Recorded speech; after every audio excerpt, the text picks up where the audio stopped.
It said we're being live streamed. It I don't know says we which are. one we're on. It does. All Your right, well, video's that's down though. There you are. Yes. That's So, lonely. well, welcome world. This is our 22nd month in a row extravaganza. It's our National Pet Month Extravaganza this time around. So basically was having some connection problems, and hopefully that bails out to an extent, but you never know with the Zoom world. It's a great thing, but I'm just not the most technical. But out of the ordinary, Lina, Caroline, how are you doing this afternoon? I'm doing good. You know, it's a 3-day weekend for me. You know, those of us in the United States, Memorial Day weekend. So 3-day weekend. Very excited about that. Thrilled.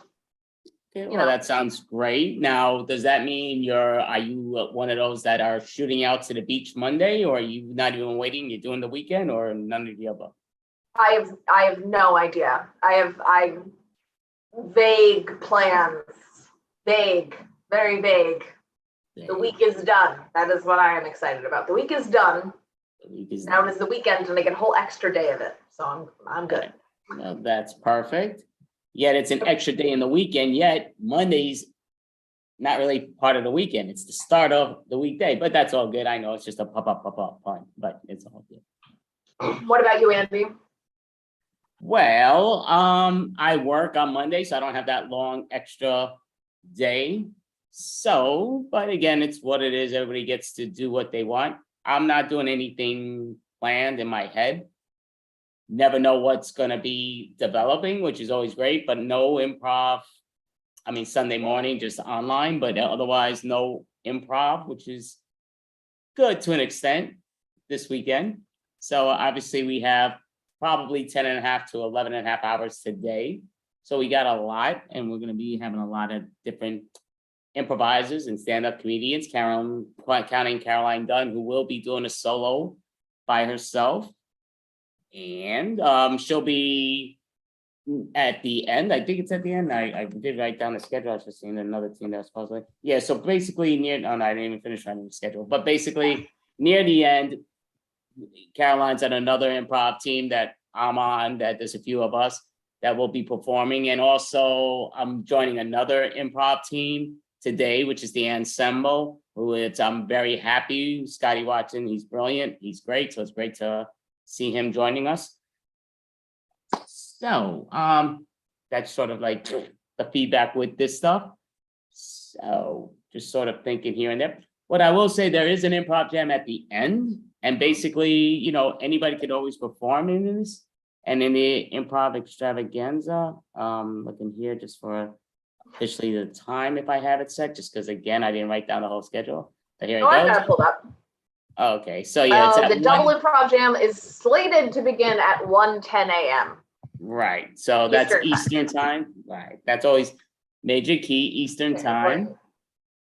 So that's the correct time, as I like to think about it. So yeah, so that's always great, and should be a lot of very cool. So I am looking forward. Just typing in this thing. Somebody enters. So Andy, I gotta ask, why National Pet Month Extravaganza? It's just, it happens to be National Pet Month? Doing the Google searching thing, it's weird to me, just because, you know, I'm like looking what goes, like last month we did, it was on that day, so just left it as that day. Today it was something that I forgot what it was, but I figured the month thing sounded way better. And the funny thing is, they call it National Pet Month, you know, they don't say extravaganza, I say that. But the funny thing to me, though, just comes down to is, it's more in April than July. I mean, it's more April than May of the month of pet, but they always call it the May month for some reason. So that's why. I mean, I'm down, you know. Yeah, no, I know you have I love National Pet Month, you know. I'm just thinking here. I recently accidentally saved, well, I don't know if I saved a baby bird, but like, you know, like moms kick the babies out of the nest before they can really like fly. So they're called fledglings. And I saw this little one in front of my apartment, and so I kind of like picked him up and took him inside, got him some water, because like my apartment, like where I live, like it is not like there's a lot of stray cats and they're really hungry, and it's not a good place to have a baby bird hopping around. And it was like all cement, so I was like, this is not good. So I got him some water, and then I took him back outside and stood there for like an hour, and his mom came back. And so I found a bush to put him in. But while I was putting him in the bush, his mom dive bombed me, Andy. She like came down at me. She was not thrilled at my intervention. Okay, and what type of bird is this? I believe it was a mockingbird. That's what he It was looked like. mocking you, huh? It was mocking Yeah, you? I mean, she was not mocking. She was straight up attacking. She was very upset with me and my attempt to save her baby. But that was my good deed of the week. Okay, and is the mother bird a lot bigger than the baby bird, or? Oh yeah. Like And it was only one bird. Only baby one. bird. Thank goodness. If it had been two parents trying to get me, probably would have dropped the baby, and then God knows what they would have done to me then. Okay. Oh, so you didn't let mom take the baby? I did. I put the baby in a tree so that she could, like, that he was off the ground with the cats in a tree somewhere, But she didn't do that for him. She just left him in front of my house. Very, very interesting parenting strategy by her. Me getting mad at the babysitter, So I guess you're not going to be a mockingbird babysitter pet. No, birds don't like me. Birds very much dislike me. The amount of birds who have pooped on me. They say that's lucky. And they only poop on me. So it's a deliberate attack. So, they always say when you get crapped on birds, you're lucky. So you must be a super lucky person. Am I? I don't come into money after it. I just have bird poop on me. And it's typically in a place where I don't have the means to get it off of me. Like at national monuments.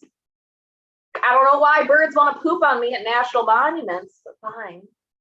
Yeah, I mean, I guess because you say you have a lot of stray cats by where you're at, it's better than stray cats just climbing on top of you and crapping on you. Well, yeah, that would be worse in a lot of ways.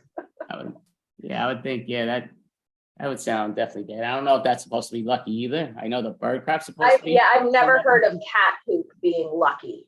No. Dog poop either. I've never heard of stepping in dog poop being a sign of coming into wealth or anything like that.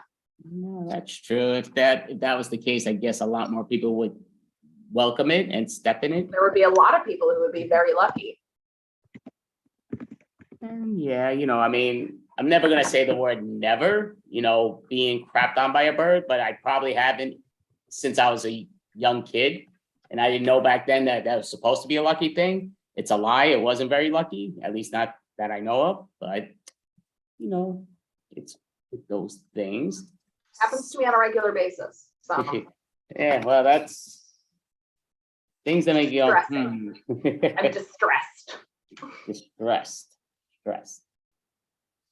So, what I will say just overall, obviously a lot of things are going for basically our improfessional team is performing in this extravaganza that we host every month. It's 22 months in a row. Like I say, it's always changed as the name of the extravaganza. And to me, we are going to have some animal stuff in it because why not? It's pets, extravaganza month. But it comes down to me. We're also setting up an online sitcom. And, we're both going to be a part of that. And a lot of our improv team will be part of that. So, and it should be a lot of fun. I mean, we do have some great members. So just adding the kookiness, just for you to show your funny side almost, even though you do your stand-up, which you do a great job with. You do your piling on top of your parents, but it comes down to, and a sitcom would be a little bit more different of a style. I mean, I will still find a way to make fun of my dad, but Pops. it'll happen. There's always a way. You can always fit him in. No, that's always a great move. There's nothing wrong with, getting their part of that. So, I mean, that's always awesome. And I mean, we'll wait till you perform. And then I do have it written down here. So I do have that part. I did get to go right in there.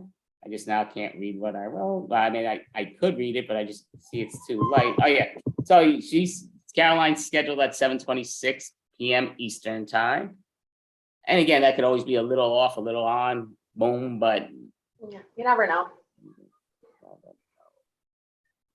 If we ran on time, it wouldn't really be improv. Well, yes and no. I don't know if that's true, because the improv, you still could somewhat end it at a certain time. You're allowed. But yeah. It takes all the guessing out of it, To an extent. I mean, you have people from, which is the amazing thing, is that people are from around the planet that do get to perform, which is awesome and great. So different time zone also makes a lot more angrier people at times. It's just like, oh, I thought it was this, I thought it was that, boom, boom, boom. And sometimes people will perform even after us, but sometimes they're performing many hours ahead of us, as you will see some of the people in our thing. A lot of people don't broadcast what time they're at, but it's just always an interesting format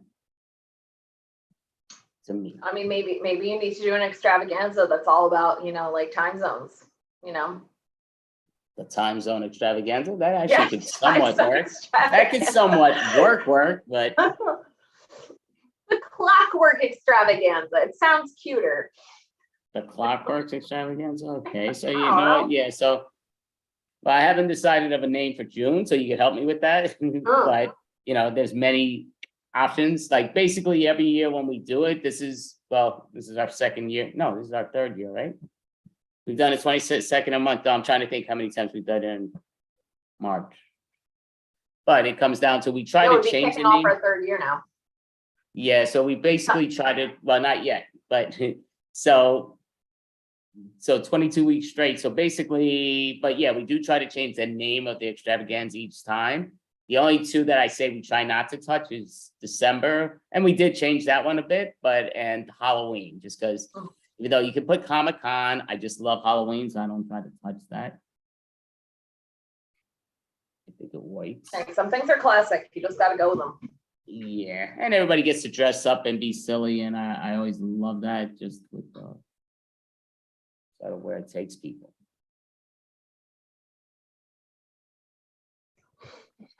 Okay. I don't know if you just got real quiet all of a sudden. I'm seeing like did get really quiet. No, well, I'm saying you, like your face expression, everything, like you're just looking like you're in a deep. Well, there's like children yelling outside my window. So every once in a while I try and figure out what they're saying. Got caught up in that for a minute. I have no idea. I don't know. They're yelling now. Yeah, well, we don't hear that, so I guess that part's good. Yeah, that's good, But it makes me look more confused than I usually do. Oh, which is saying something. Well, you got that thing, but you do have it. But before we do call up the first team that's going to perform, you did tell me that you're very hot where you're at, obviously your place, but I see so basically, yeah, so you look, I mean, you're wearing it's not a tank top, but you're wearing that like this. Is that a tank? Oh, it is a tank top? Yeah, I would call it a tank top. I don't know what other people would call it. I would call it a spaghetti strap tank top, I guess. Spaghetti, okay, well, I guess I don't officially know my names of tank tops. I never heard of the spaghetti strap or spaghetti string, you said? Strap. Strap. I don't know what a spaghetti string tank top would be. Sounds more like there's just spaghetti all over it. Okay. I do like spaghetti, but with garlic. But I mean, that's another animal, but it comes down to. So I will ask you, just because now I do see it is time for our first act. Would you like to introduce them? Your choice. Sure. Up first, we have Wham Bam. All right, Wham Bam. Perfect. Come on up.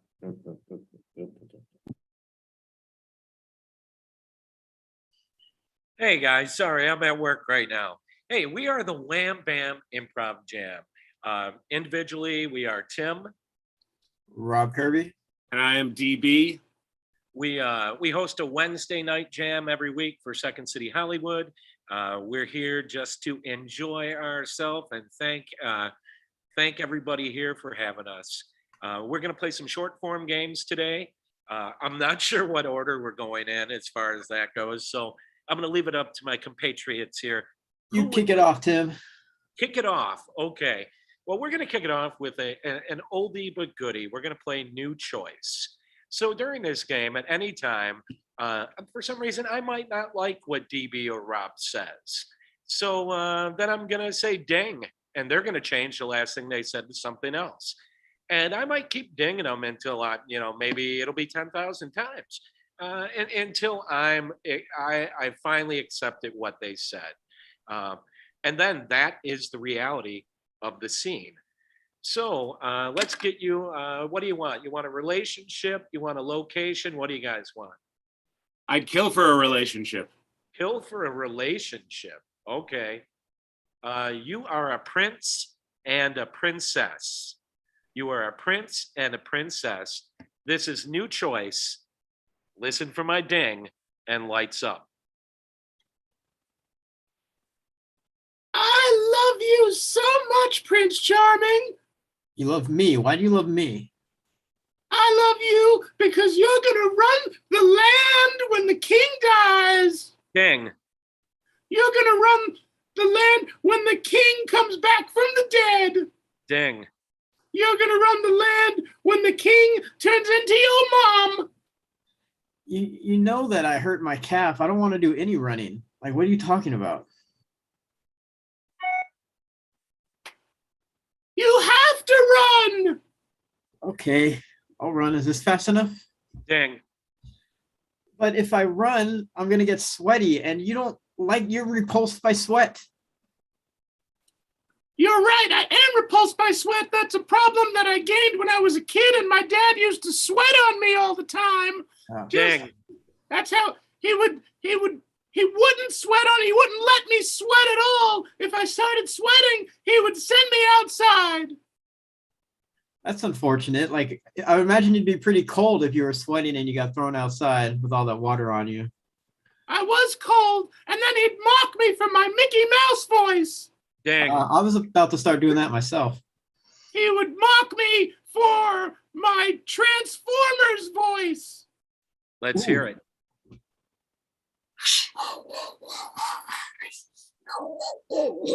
Unicorn. Ding. That was my best Transformer. I'm scared of Transformers, and you know this. I had a nightmare when I was 5 that Transformers killed me. Ding. You know, I've always wanted to make love to a Transformer. It's just something about the way the metal curves. It's really, really titillating. Ding. You know, take that Transformer voice and get the hell out of here. If I'm running this land, you're not going to be in it with that damn voice. Oh, you've always been so kinky. I've always. Oh, end scene. We love romance. That We was do. romance. That was romance. It was. I'm touched. Who's next? I am. Our next game is going to be called Raise the Stakes. This is where DB and Tim are going to be in a normal 2-person scene, but everything they say has to raise the stakes from what was said before. They don't start screaming or anything. They just talk normally, but they raise the stakes continuously. And we will start off with a location. You guys are at a wedding. You guys are at a wedding and raise the stakes.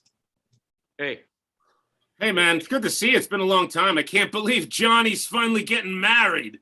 Johnny was always the wildest of all of us. I mean, remember back in the day, I mean, what he did on that clock tower was ridiculous. Oh, man, he climbed up that thing so many times. thousands of times, and he would always spray paint that thing on there to get the attention of the town. Remember that thing he'd put on the top of there? It was like a picture. It was weird because it was like Henry Kissinger and Margaret Thatcher combined. Right. It's weird that he would put Henry Kissinger and Margaret Thatcher on there, and then that huge crown, that big crown that they put on top of it was just the strangest. That's the first time I ever saw anything come out of a 3D printer. It was fucking nuts, man. Oh my God. 3D printers are amazing. They really are. You know, I was looking at Jenny. You know, he's real lucky. She's hot as fuck. She really is hot. I think I'm going to print me a Jenny. I think I'm going to try to get some time with Jenny before the wedding's over. Ooh, I don't know, man. I think I have a feeling. I haven't said this to you before. Jenny and I are the same size. So maybe if I just wear the bridal gown, you can get that side time with Jenny that you're looking for. Okay, I mean, that's what you're into. That's great.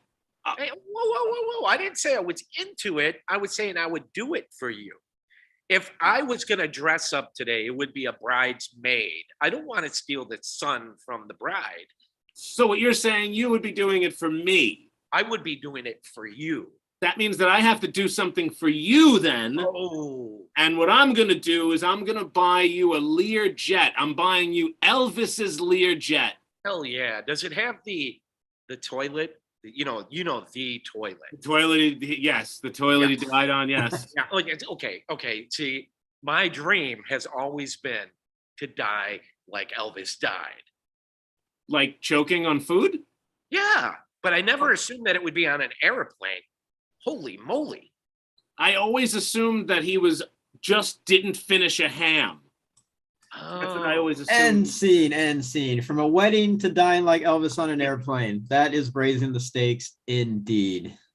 Good job, guys. I'm going to, our next game, we're going to use this playbook. This is Sam Shepard playbook. And I am going to read from a random page. Rob, you give me a random page from this book, please. 33. Page 33. I'm opening up to page 33 right now. Random 33. Now, what we're going to do is I'm going to push the randomizer. I have a randomizer thing on my phone, and we are in a nuclear fallout. The three of us, we're in a nuclear fallout, and I read everything from this playbook. Sit down, you guys. I am sitting. Did you get the beans? Get away from the picnic area. Go somewhere else. Go on. Get away from the park. No, we got to steal all this food. Even after the nuclear apocalypse, I'm still shunned by humans. Will you guys cut it out? Leave that poor guy alone. He's just flying. Let him fly. If we run out of bees, we're going to have to kill this guy and eat him ourselves. Oh, I killed his brother last week. He was delicious. Who would he be signaling? Maybe for us to come and eat him. I mean, we need help. You got to signal for help as well.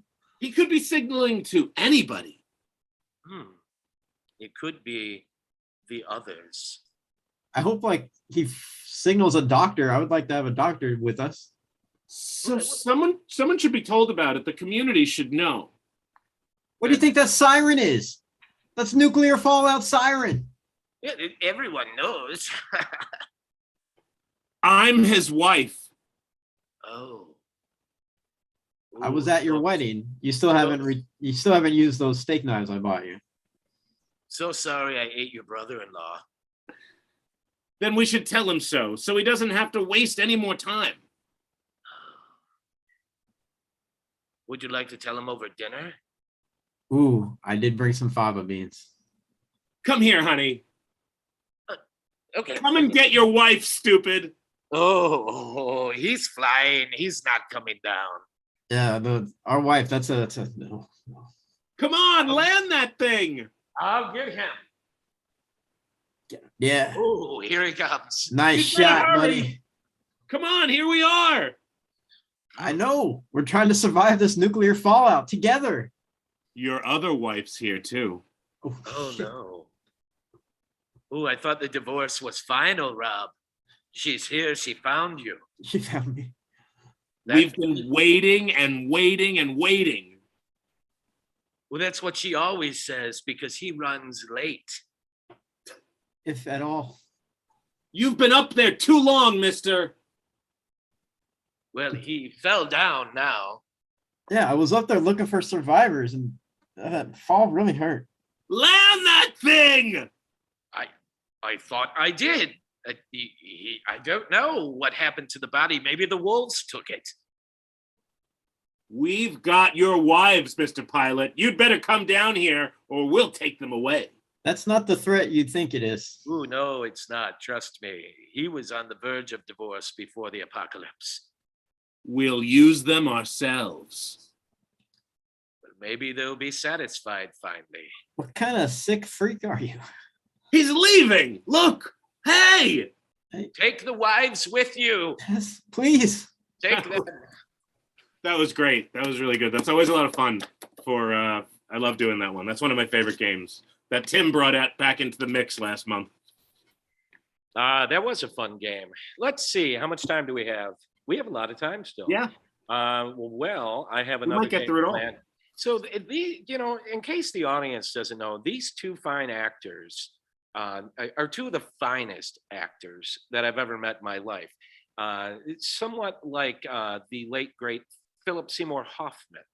As we know, he was a great method actor. These two fine improvisers are going to be doing a scene for you. They will be two very different characters. But whenever I say the word ding, they will switch and jump into each other's characters and continue the scene the way it was. The scene stays the same. They just jump back and forth.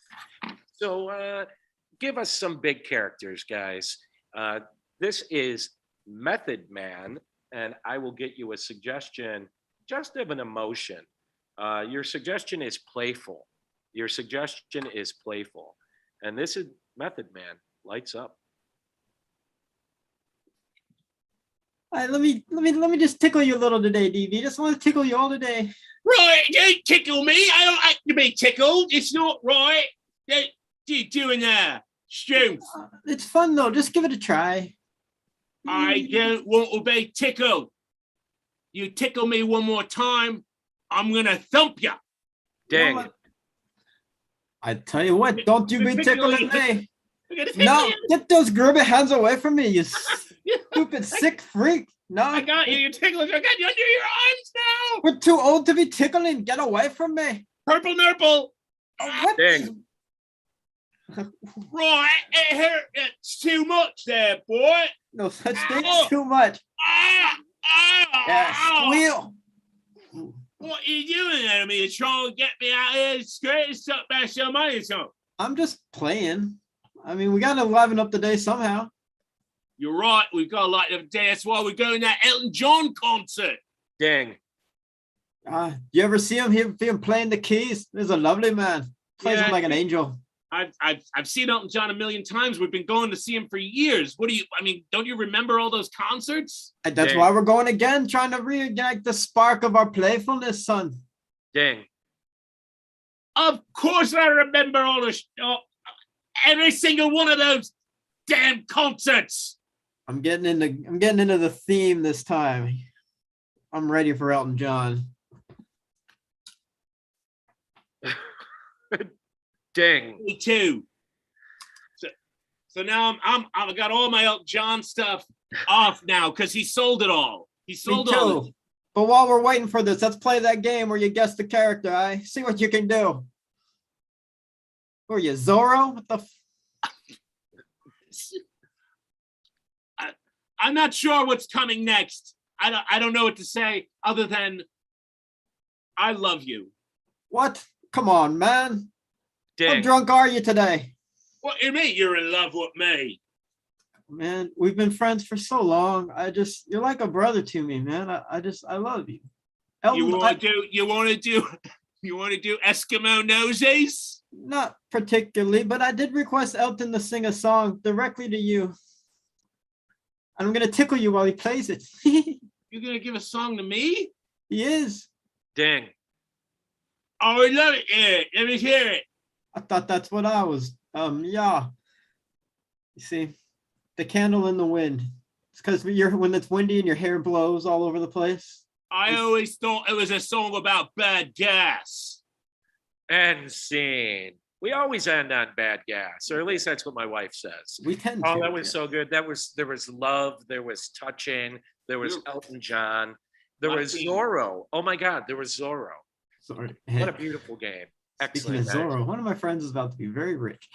Anyway, all right, our next game is going to be 2 lines of dialogue. How this works is I will be leading these two in something has taken over the world. I'll look that up in a second, but I will be leading these two in our race to save humanity or the world. What I want, DB, can you give Tim 2 words of dialogue that he can say, 1 question and 1 statement? Give me how many words does it have to be? As many, not too many, but whatever you Okay, want. give me the wallet. Give me the wallet. And then give him a question.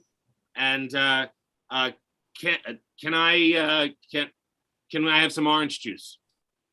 Now, Tim, can you give DB a statement and a question? A statement will be put some sugar on it.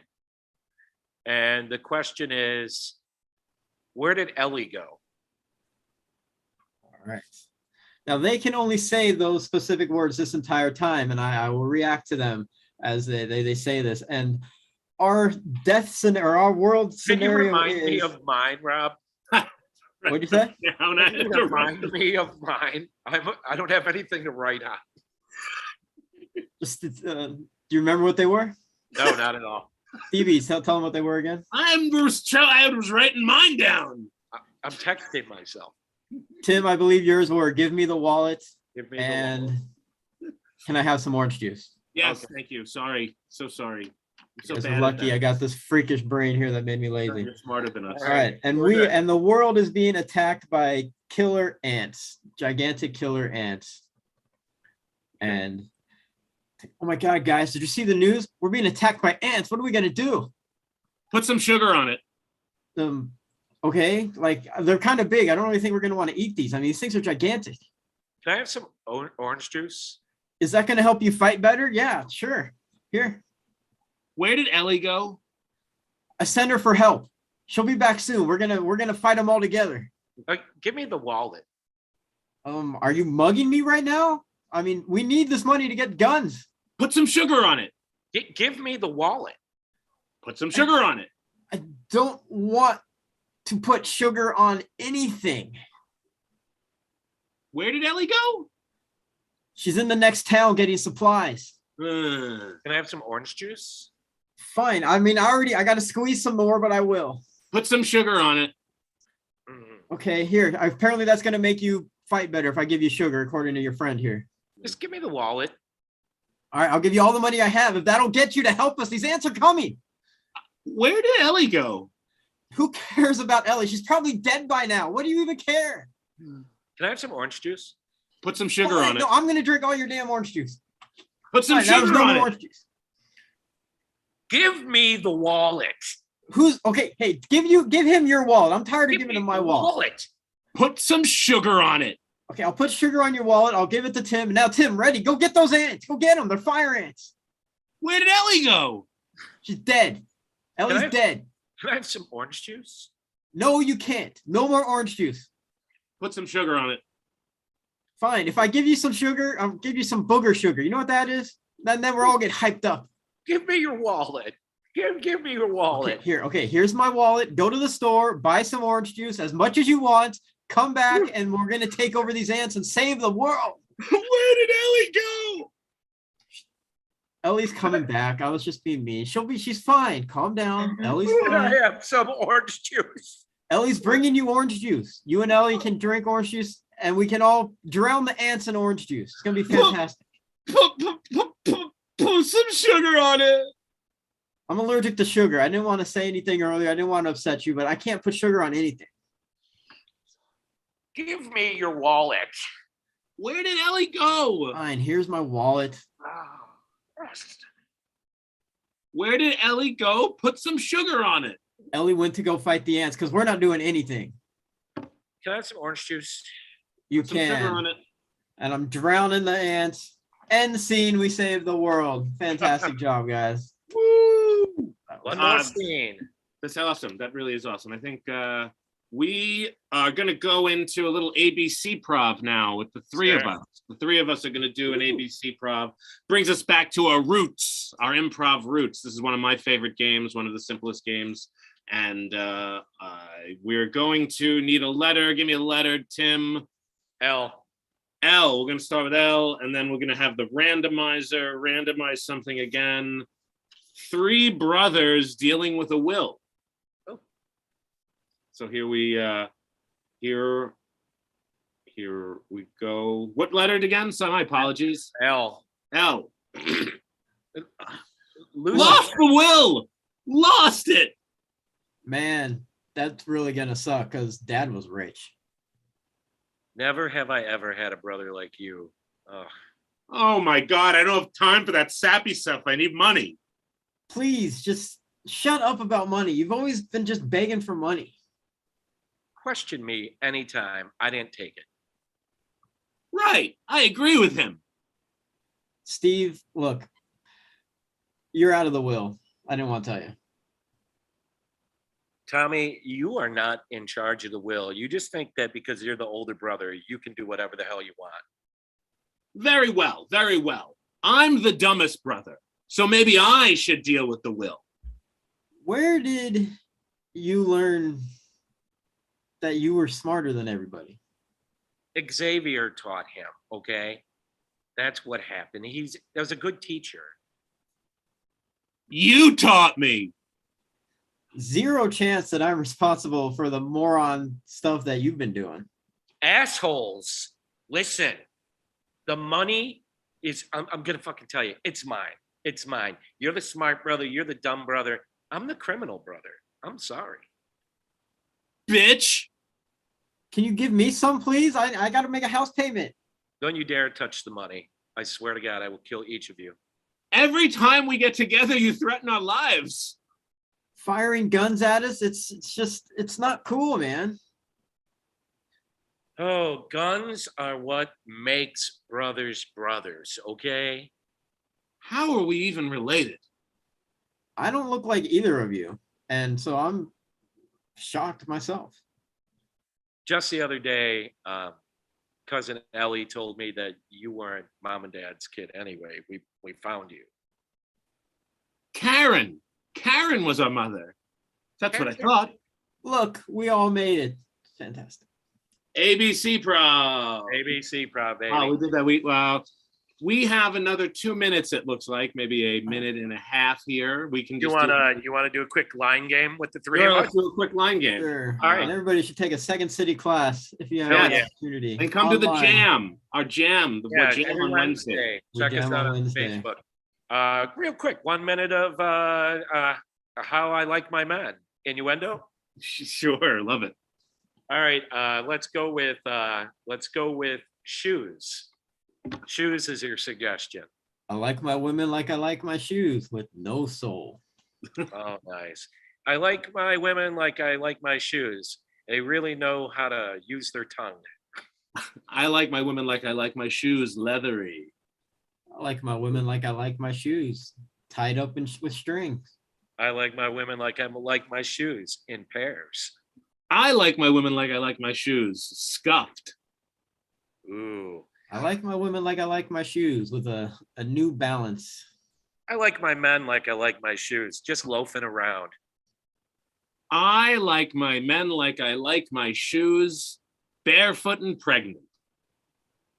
I like my Oh. women like I like my shoes able to converse. I like my women like I like my shoes. They're high and they're on top.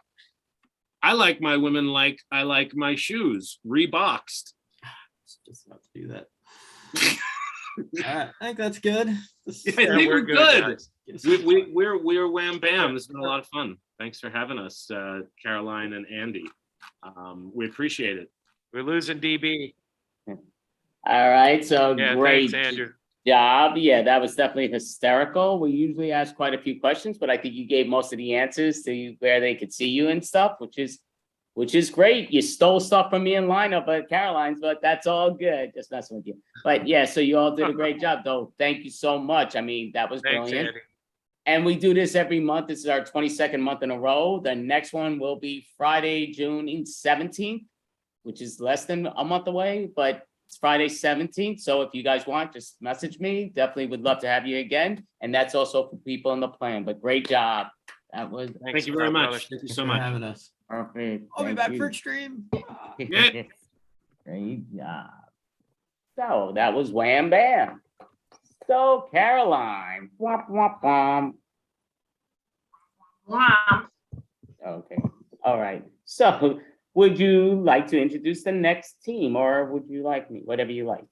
Sure, I can introduce the next team. So the next team is very on theme for this month. Their name is Guinea Cat. Guinea cat. All right. Perfect.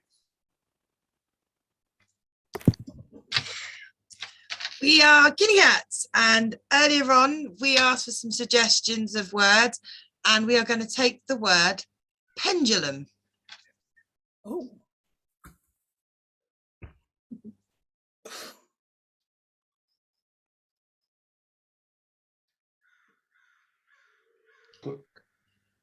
Holly.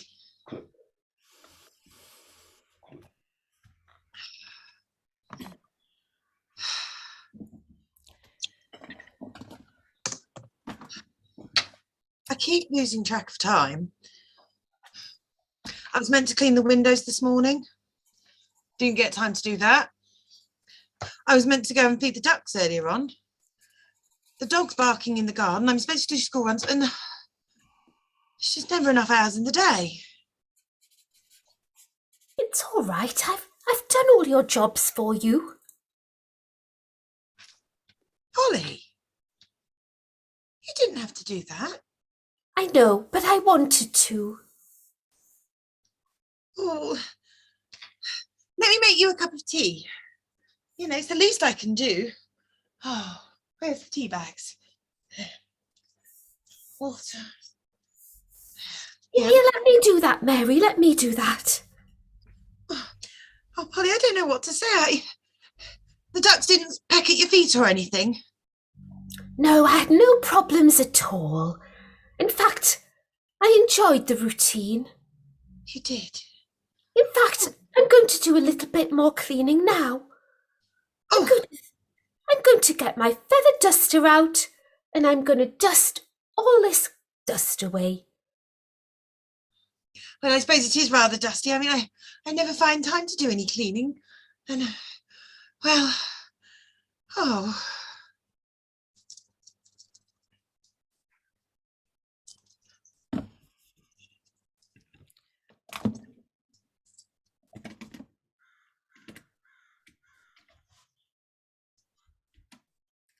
Miss Stitch. Don't bother me until I get this little piece of gum.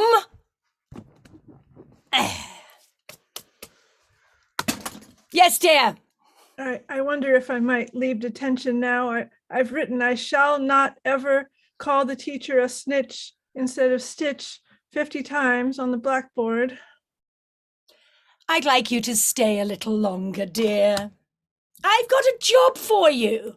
You're going to make me clean the floor again.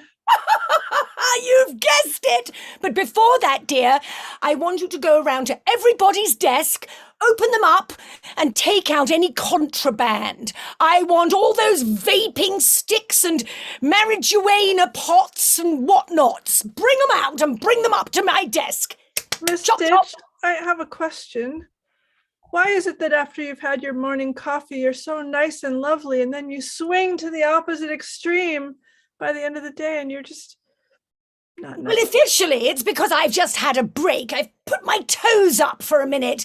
But off the record, gin. Gin. Goes in the coffee a treat. And I find it relaxes my muscles and in the neck, and I just feel so much better after gin. Mm.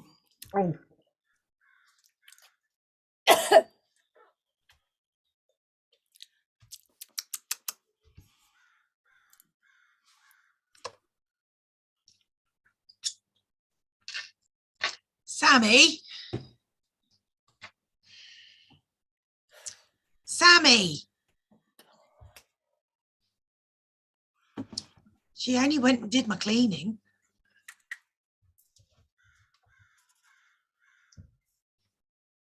You got your hearing aid turned on?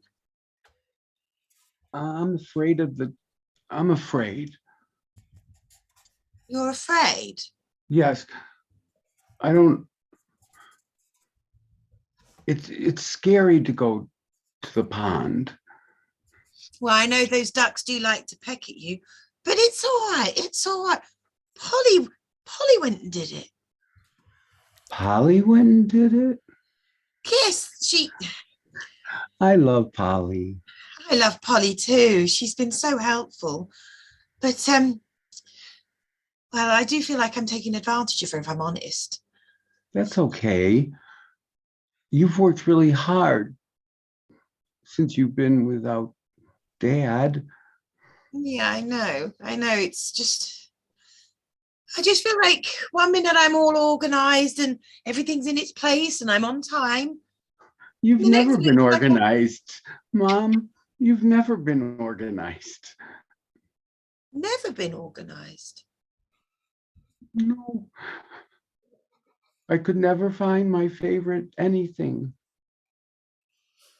Well, I your guess- favorite book's on the bookshelf and your favorite cuddly's on your pillow. Oh, I thought I was doing okay with keeping track of things. But I've never made it to a field trip on time. Yeah, well, I that's never got to go to the fair because well, to be fair, the fun Okay, fair was yeah. too far away. I wanted to go on the horses and ride the merry-go-round.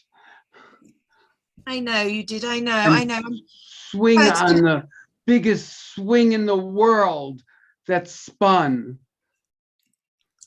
You know what?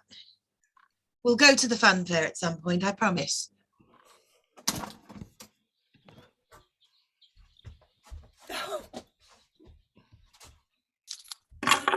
Sammy?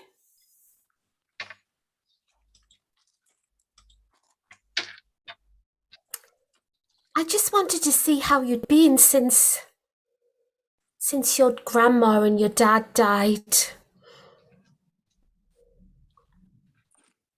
You're talking to me, Polly? Yes, I'm talking to you, Sammy, because I want to help you. Maybe now we could walk down to the pond together because I know you go to the pond. I watch you from underneath the weeping willow tree. It's like my little hideout. Would you I like to? thought you might be frightened to go there since the horrible drowning incident. I know, that's why I think if we went together, I could make it to the bank. We could see the boats rowing and the ducks swimming. But that gray one, when he flaps his wings and attacks me. The ducks are something else, aren't they? They like you, though. To be honest, Sammy, I find them terrifying. You do? I knew it. I knew it. You and I are very much alike. We have, what's that called? Premonitions. Yes. Premonitions.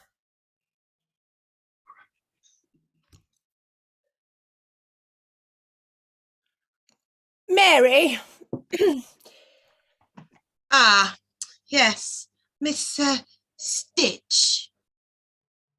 well, there's no need to say it like that. Good Lord. Well, you did have my daughter held back in class. You know, It's a privilege to spend more than 1 year with Miss Stitch. It's written on the bathroom walls. Yes, well, I remember my time that I spent with you, Mrs. Stitch. Okay. It's Miss, as a matter of fact. I've never betrothed to anybody, and I don't intend to either. Miss Stitch when I was born, and Miss Stitch when I leave this wonderful planet. What you mean is nobody wants to marry you? I have a man, if you must know. I'm in a very complicated relationship. It swings this way and that all the time. I don't know whether I'm coming or going with this bloke. Well, regardless, I'm late yet again because I'm just like a constant taxi service. Well, I told you many times, dear, you need a watch. Everybody needs a good wrist watch. Yes.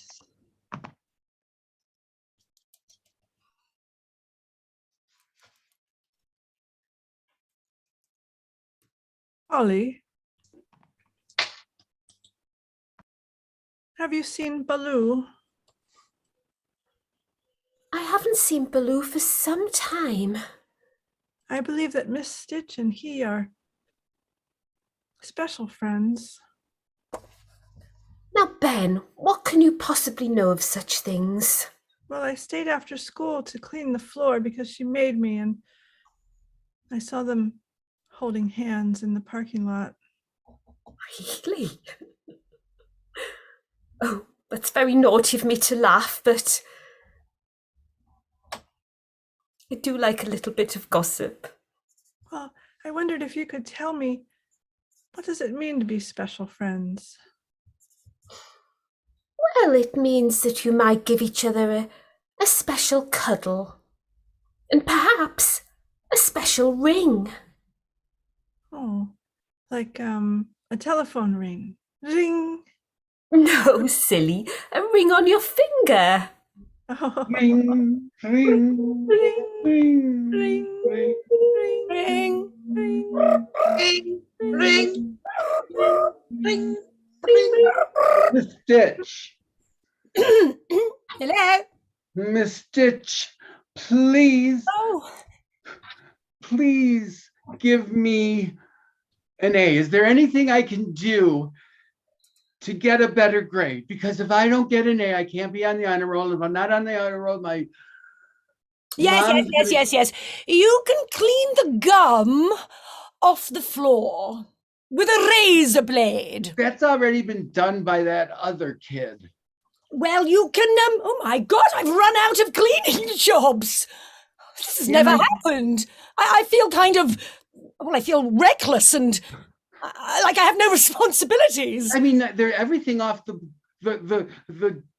blackboard is gone already. It's and the shakers have been shaked. Absolutely. The windows are clean, the curtains are drawn, and the bath is running. Oh God, I've gone crazy.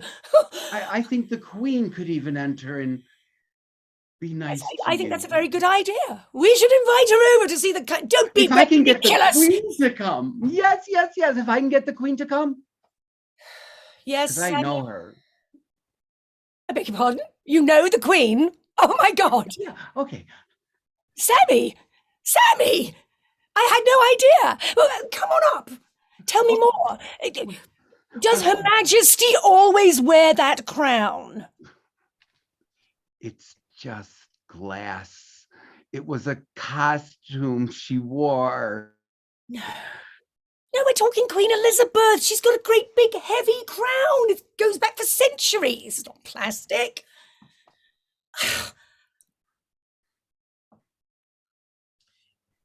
Miss Stitch.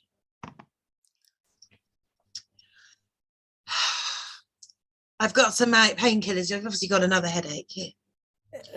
I'll take them. Heavy is the head that wears the crown, and with all these children, So it hurts. Ben came home today telling me that the Queen's coming and that you're having a party and no cleaning jobs left for him. It's Well, I have remarkable. I have to say, Go ahead, dear. your classroom looks very, very clean. I know. That's a problem. I've run out of punishments for the children. Oh God. I have a proposition. Yes. I never have time to clean, and I'm relying on Polly to do it for me. You laugh, but I'm looking after 2 children, running a farm. I'm just back and forth, here and there.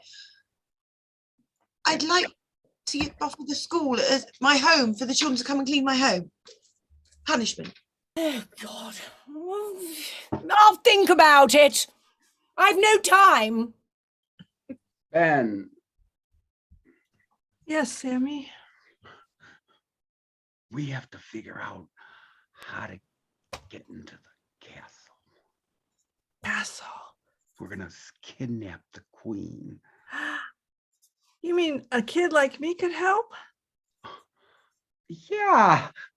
I mean, even though we have our problems, you're still family. Okay. What do you want me to do? Well, you're the little one. You're gonna go down the rat hole. A rat hole? Yeah. What 'Cause if there's rats like nibbling cheese and they want to nibble me? there's nothing. It's fun down there. The nibbles feel like little kisses on your body. I don't believe you, Sammy. I think you're trying to get me to do something bad. Oh, you won't get in trouble. Oh, I always get in trouble. If I don't get the queen, I don't get an A. And if I don't get an A, I'm going to get beat. And if I get beat, I cry and then.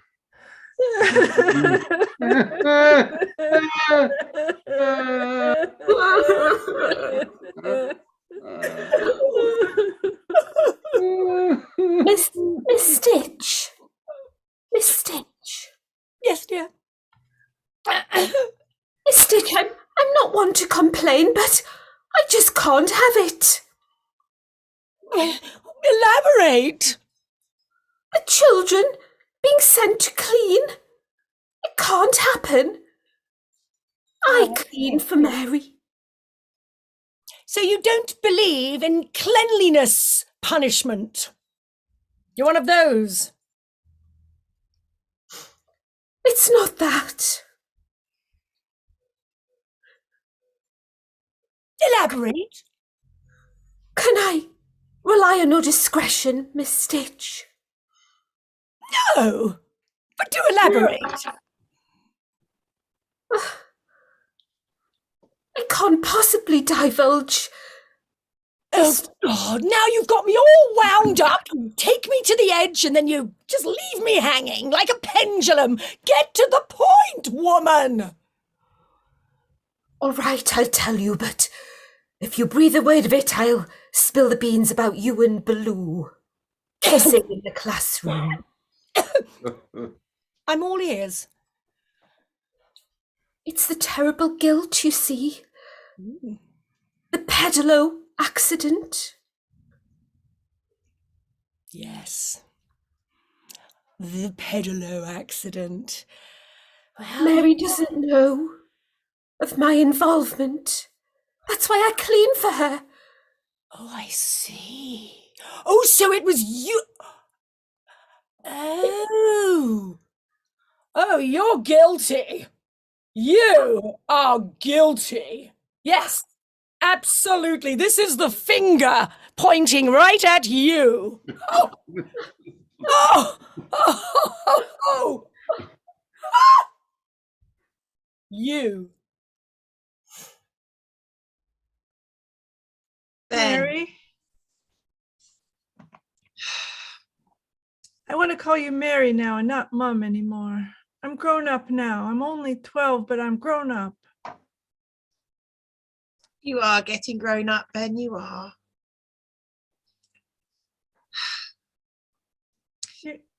You don't have a problem with it?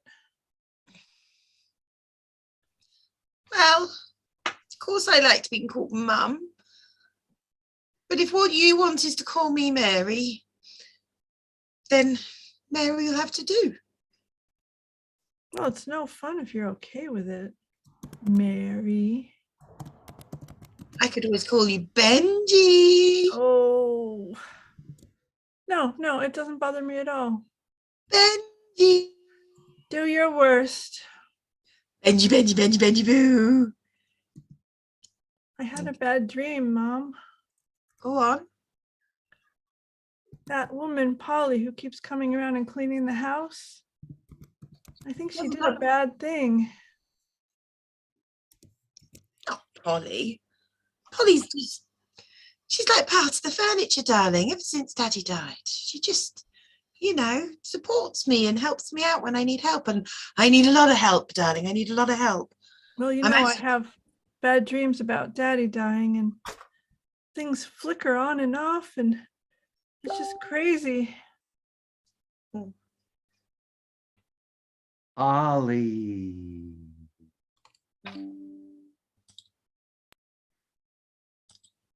Sammy.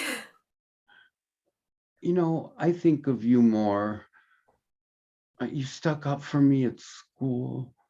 You always had time for me.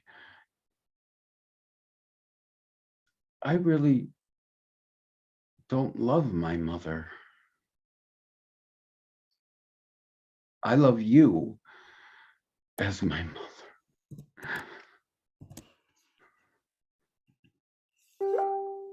Sammy, there was a time when I might have been your mother.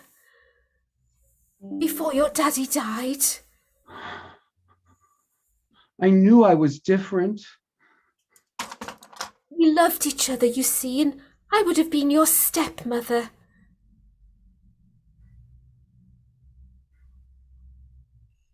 And now I want to take that walk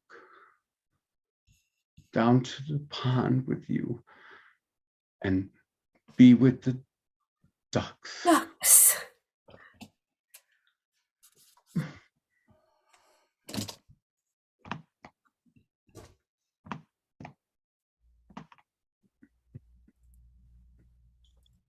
Polly. Ben. I know now why I've been having these bad dreams. Oh, it must be too much cheese. What did you do to my daddy? Ben, how would you know such a thing? It's just these ideas that come in my head. I don't know where they come from.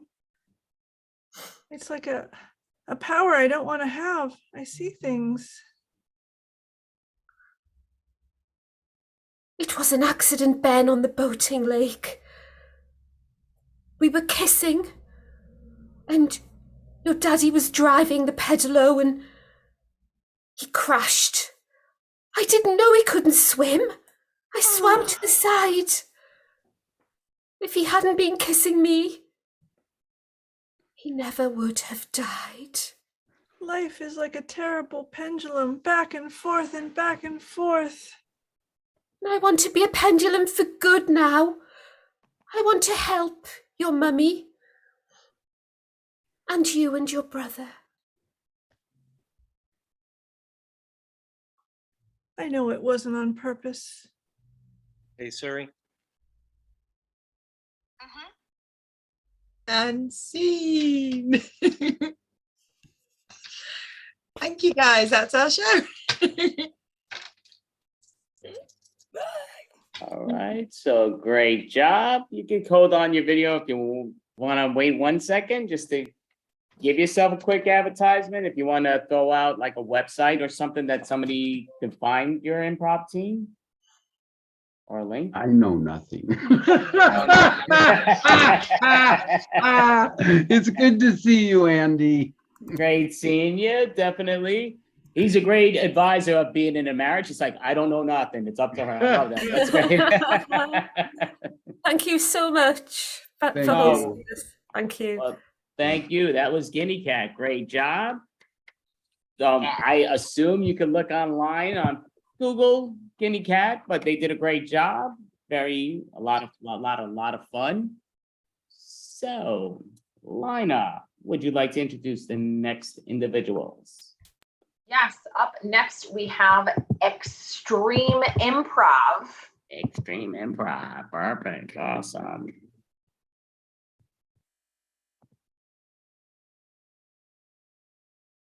Extreme Improv, pop on up. We just don't want to leave the dead. Perfect. Thank you. We'll make you. As we await our fearless leader who is not here yet, I think we were scheduled for a couple more minutes. We will talk. Okay, I'm sorry. So we'll speak to you. Lina, Caroline, come on, pop up. We'll entertain these individuals. So we don't want to just keep you left in. I was trying to make him a co-host, and I'm like, I'm not seeing his name, but that's the reason. Okay, that always works. So Extreme Improv, just so you know, I'm a big fan overall with the Extreme David Pizanski and all that great stuff. We'll just go down the line quickly before he gets here. Tim, David, what do you do that you want to advertise to let the world know online or in person? Improv, I'm assuming, or comedy, but. Okay, well, I'm a Detroit-based improviser and comedian. I'm out of the Gold Comedy Improv Theater in Ferndale, Michigan, there every weekend. Other than that, I host with these two guys right here, the Wham Bam Improv Jam from Second City, Hollywood. We're every Wednesday night, 5 p.m. Pacific, 8 p.m. Eastern. It's an hour-and-a-half jam, and we have a lot of fun every week. So anybody that's interested in just having fun, please come and join us. That is perfect. And yes, you guys are allowed to join your camera up. Rob Kirby, do you have anything you want to advertise, improv or comedy? Stream Improv, Wham Bam Jam, Facebook Improv Nights, and if by chance someone's in Southern California, I'm performing live for the first time in 2 years with this amazing crew. Broadway singer, Wayne Brady and Friends tour, and this moron, and a little girl who's made more money than everybody combined, and career is even now going to get even bigger. But yeah, it's going to be fun. It's going to be about a 3.5 hour long show. It's insane, but I'll be hosting party quirks with 11 guests, so that's going to be a problem. Oh my God. Sounds awesome. Go ahead, DB. I know you're going to be on in a little while. We do have David coming on right now, but give a quick thing. Give a quick shout out. I'm going to be working at UCLA for a few weeks. In a couple of weeks, I'm running a program over there, the arts and science thing. Looking forward to that for the month of July and August. David. And Capita, hey, I'm sorry, I might be destroying your name, but do You have can call me anything- Cap. Cap. So do you want to give any promotion from yourself, improv in person, stand-up comedy in person or online? You can just catch me being wacky and working with puppets and being in a bucket in SWAT deeds. It's my YouTube channel. It's available on YouTube, TikTok, and also on Phoenix 360. Or you just want to look at me shirtless, you can go to Instagram. Well, that sounds great. And before we introduce David Riley Pizanski, Myrtle, do you have anything you want to advertise to the world if your acts online or in person?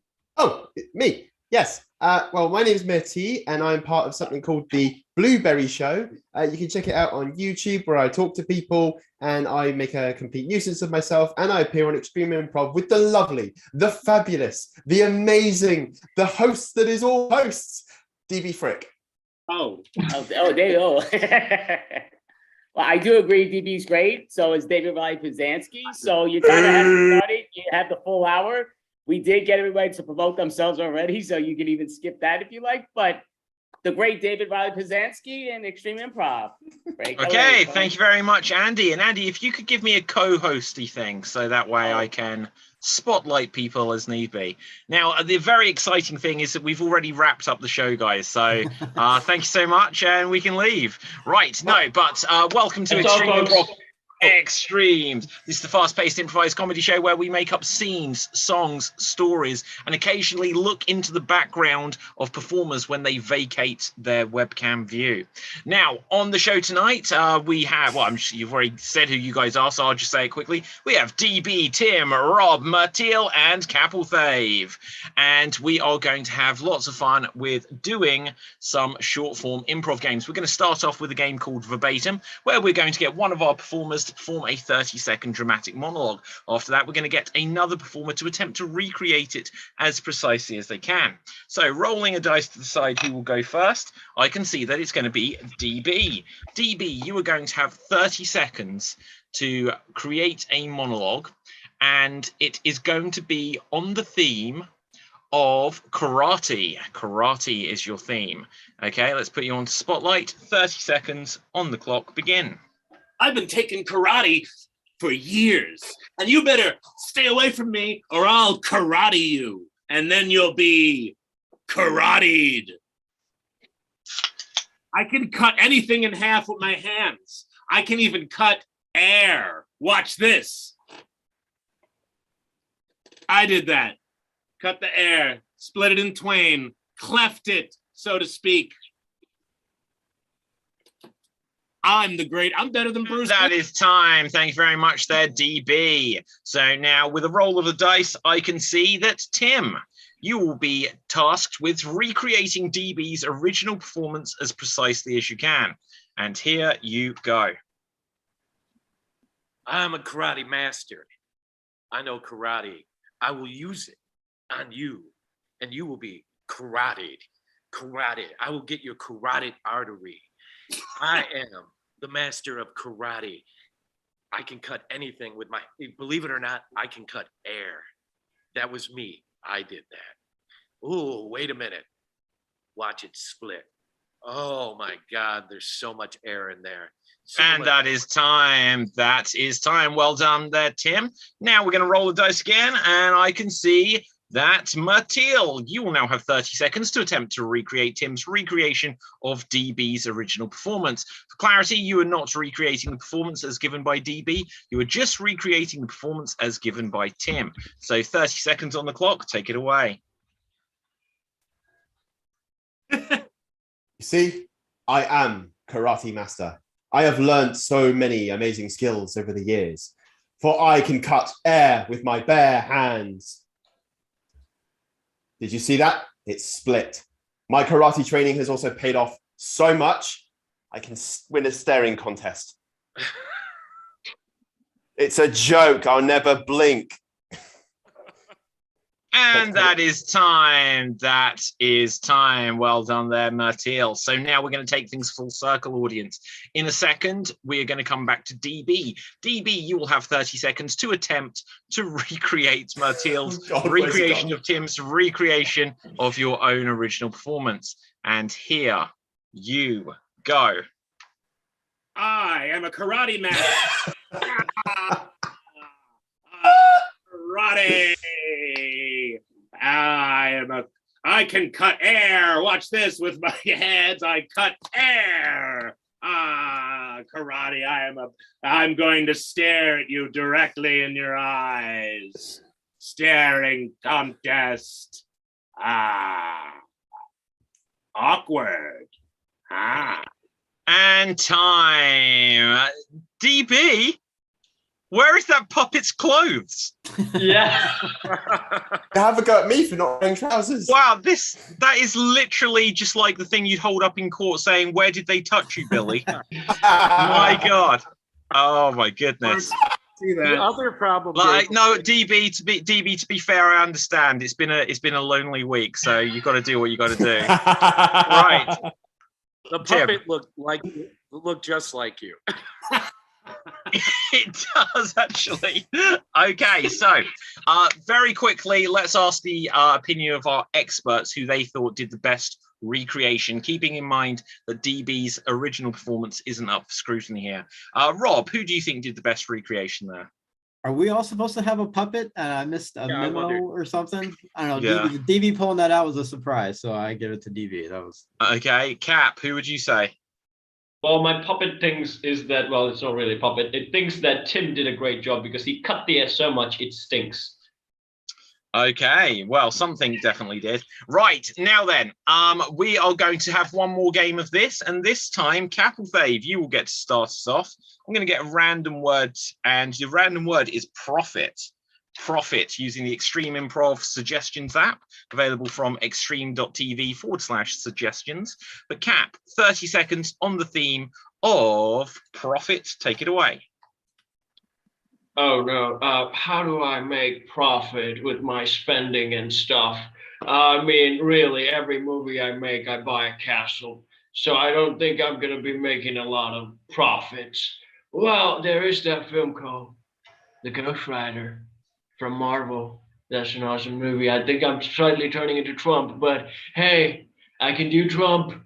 If you just pay me for a straight-to-DVD release, I can do Trump, and I can make And profit. that is time. That is time. Well done there, Nicholas. So now, Rob, we're going to come to you. You're going to have 30 seconds to attempt to recreate Capelthave's original performance. And here you go. Prophet was an excellent show on Fox that got canceled early because of an incest joke. But anyway, aside from that, yeah, I've been in a lot of movies like I do just for profit because I lost all my comic books, or I bought too many comic books and I went broke because I'm insane. But I made Ghost Rider. I'm starting to sound like Trump. Do you want me to be Trump? That's a negative Ghost Rider. Patterns full. Ooh, I want to see the sequel to that movie this weekend. Hopefully, that'd be pretty cool. Yeah, wouldn't it though? But And that is time. That is time, Rob. So now it will come to me. I will now have 30 seconds to attempt to recreate Rob's recreation of Cap's original performance. And here I go. Okay, Prophet, talking about Prophet. That was a great show, but it got canceled for an incest joke. And as we always say about incest jokes, keep it in the family. So anyway, guys, I just need to say that, oh no, I'm starting to sound a little bit more like Trump, okay, which is completely tremendous. And this is definitely the best performance. And everyone knew that this was the best one. And I've got a snap filter on my face because Capelthave knows that no one else has got that program because that is so 2020. It is so 2020. It's completely gone out of date. It's gone. It's gone. And that is time. So moving on. I wish I could use snap filter. It just crashes my PC when I do. Right, Capelthave, it is going to come back to you. And here you go.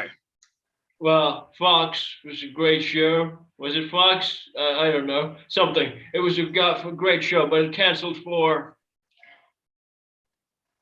Can you hear it? You can't hear it. Oh shit! It was. I was gonna do David Riley Prostansky, but unfortunately, maybe I couldn't. Incest. Aha! It came through. I did the best impression there is. You can't top that, okay? I'm David Riley Prostansky, and I. And that is time. That is time. I've got one thing to say to you there, Cat. Incest. Right, okay, so once again we will ask our experts who they felt did the best for recreation. DB, in your expert opinion, who did the best there? David, you did because you Venmo'd me $10 just now.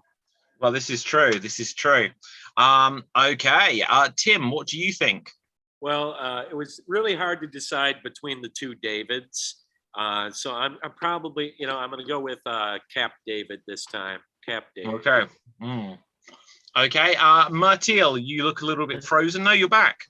Oh, I'm back. I'm here. I was stuck. I'm going to have to go for Rob because it had lack of incest jokes. Okay. Okay. He actually started the incest jokes. Right. So anyway. I missed that. No, don't worry. Don't worry. Well, anyway, we are going to move on to our next game. And for our next game, we're going to play single syllable showdown. The way this works is there'll be two performers in a scene at any one time, and everything they say has to be single syllable words. So, for example, they can say hi, but they cannot say hello. They can say Dave, but they cannot say Dave it. I just realized we have quite a lot of David representation on the show tonight. Never a bad thing. So let's see who is going to start things off for us. Rolling a dice, I can see is going to be Rob, and it is going to be DB. Rob and DB, you're going to do a scene which is going to be inspired by the word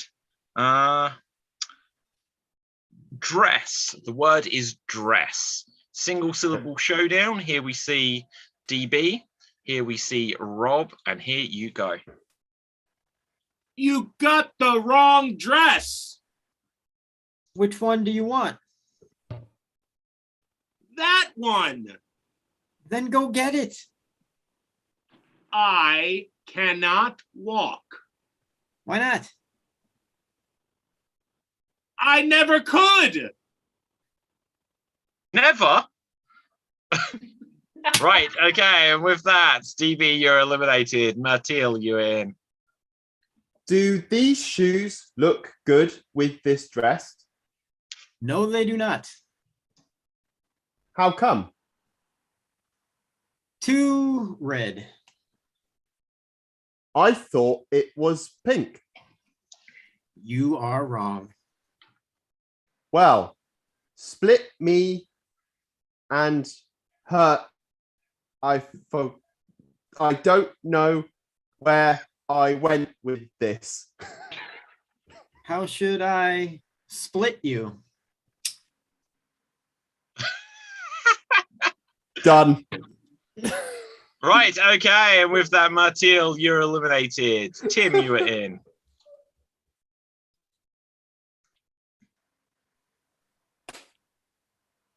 Gee, that is wrong. What's wrong with it?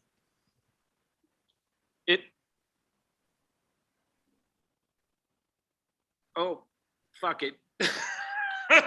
You're still in, technically. Yeah. They're single syllable words. I don't want to do that. Why not? Sounds like it might hurt. It will. Then why should I? Sex really.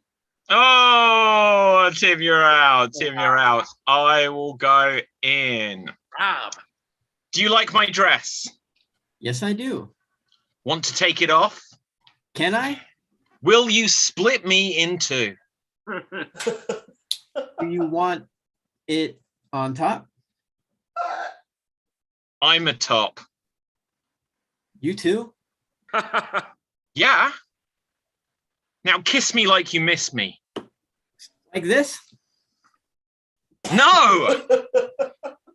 I want to feel used. But I don't miss you. Well, how can you not miss me till I'm gone? That is a good point. I knew it was. Let's find out. God, you're hot. I know. It's the Oops, my dress fell off. Oh, that's nice. Which do you like more, left or right? The left one for sure. Why? What's wrong with the right one? More bounce to it. More bounce? How about I slap your face with the right one? Do it hard. Ugh. Ow! How was that? Nice. Good. Now you hit me. Sure. With what? The left one. Boing! Whoa, whoa, whoa. Did I say your left breast? I think not. That was my choice. I don't want the breast. What do you want then? I'm a balls man. I'm done. Right, okay. Right, who hasn't been in? I mean, at this stage, Yeah. I don't know. Oh, boy. Rob, you're a champ. How is it? Looks weird. Yeah. The top? Yes. Why? Just strange looks with the snow. It can hit you. How hard? Do you want to find out? Will it knock out my tooth? I don't think so. Then what's the point? It will knock you out of here. Where will I go? To Breastland. That place sounds great. It is. How do I get there? You come.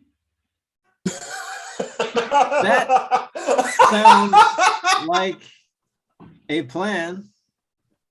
It is. Will this be fun? On here, yes, but not there. Why not there? What's wrong with that? It will take you to an other place. Other. Ah! Other is still. I see how you Damn, tried to make it so it wasn't another, but other. Right, so that is seen. Well done, everyone. So we're going to move on to our next game, and we are going to do a joke-telling game. We're going to do Stopped by the Copper. And the way this works is we're going to tell jokes which will follow the rhythm of Why was the blank stopped by the copper? And then we make up a punchline. So we're going to replace the word blank with the name of a profession. So it'll be, why was the name of profession stopped by the copper, followed by your punchline? And let's grab a profession, and we have magician. Why was the magician stopped by the copper? If you have a joke, give a wave. Rob. Why was the magician stopped by the copper? Because he was always trying to cop a field. Aha, Tim. Why did the magician get stopped by the copper? Because he was wanted for a crime. Aha, love it. Okay, anyone else? Why was the magician stopped by the copper? Why was the magician stopped by the copper? Because he'd got magic mushrooms. DB. Why was the magician stopped by the copper? Because the copper didn't know who did it. Haha, Rob. Why was the magician stopped by the copper? Probably animal cruelty for pulling on all those rabbits. Why was the magician stopped by the copper? Because the copper thought that the magician needed to have a short spell in prison. Anyone else for magician? Going once. DB. Why did the copper stop the magician? Because he sucked at comedy. Okay, anyone else? Anyone else? Go, Matil. Why was the magician stopped by the copper? He thought he was a bit strange. Aha, oh, I like it.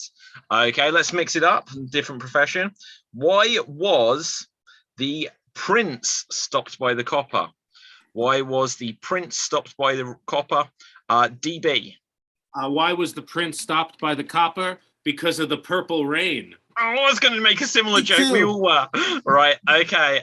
Anyone else? Okay. Cap. Why was the prince stopped by the copper? Because he was cancelled. Okay. Right. Okay. Tim. Why was the prince stopped by the copper? Because he keeps getting fresh with too many ladies. Like it. Like it. Okay. DB. Why did the prince get stopped by the copper? Because he was a pauper. Matil. Why was the prince stopped by the copper? His name was Prince Andrew. Okay, Rob.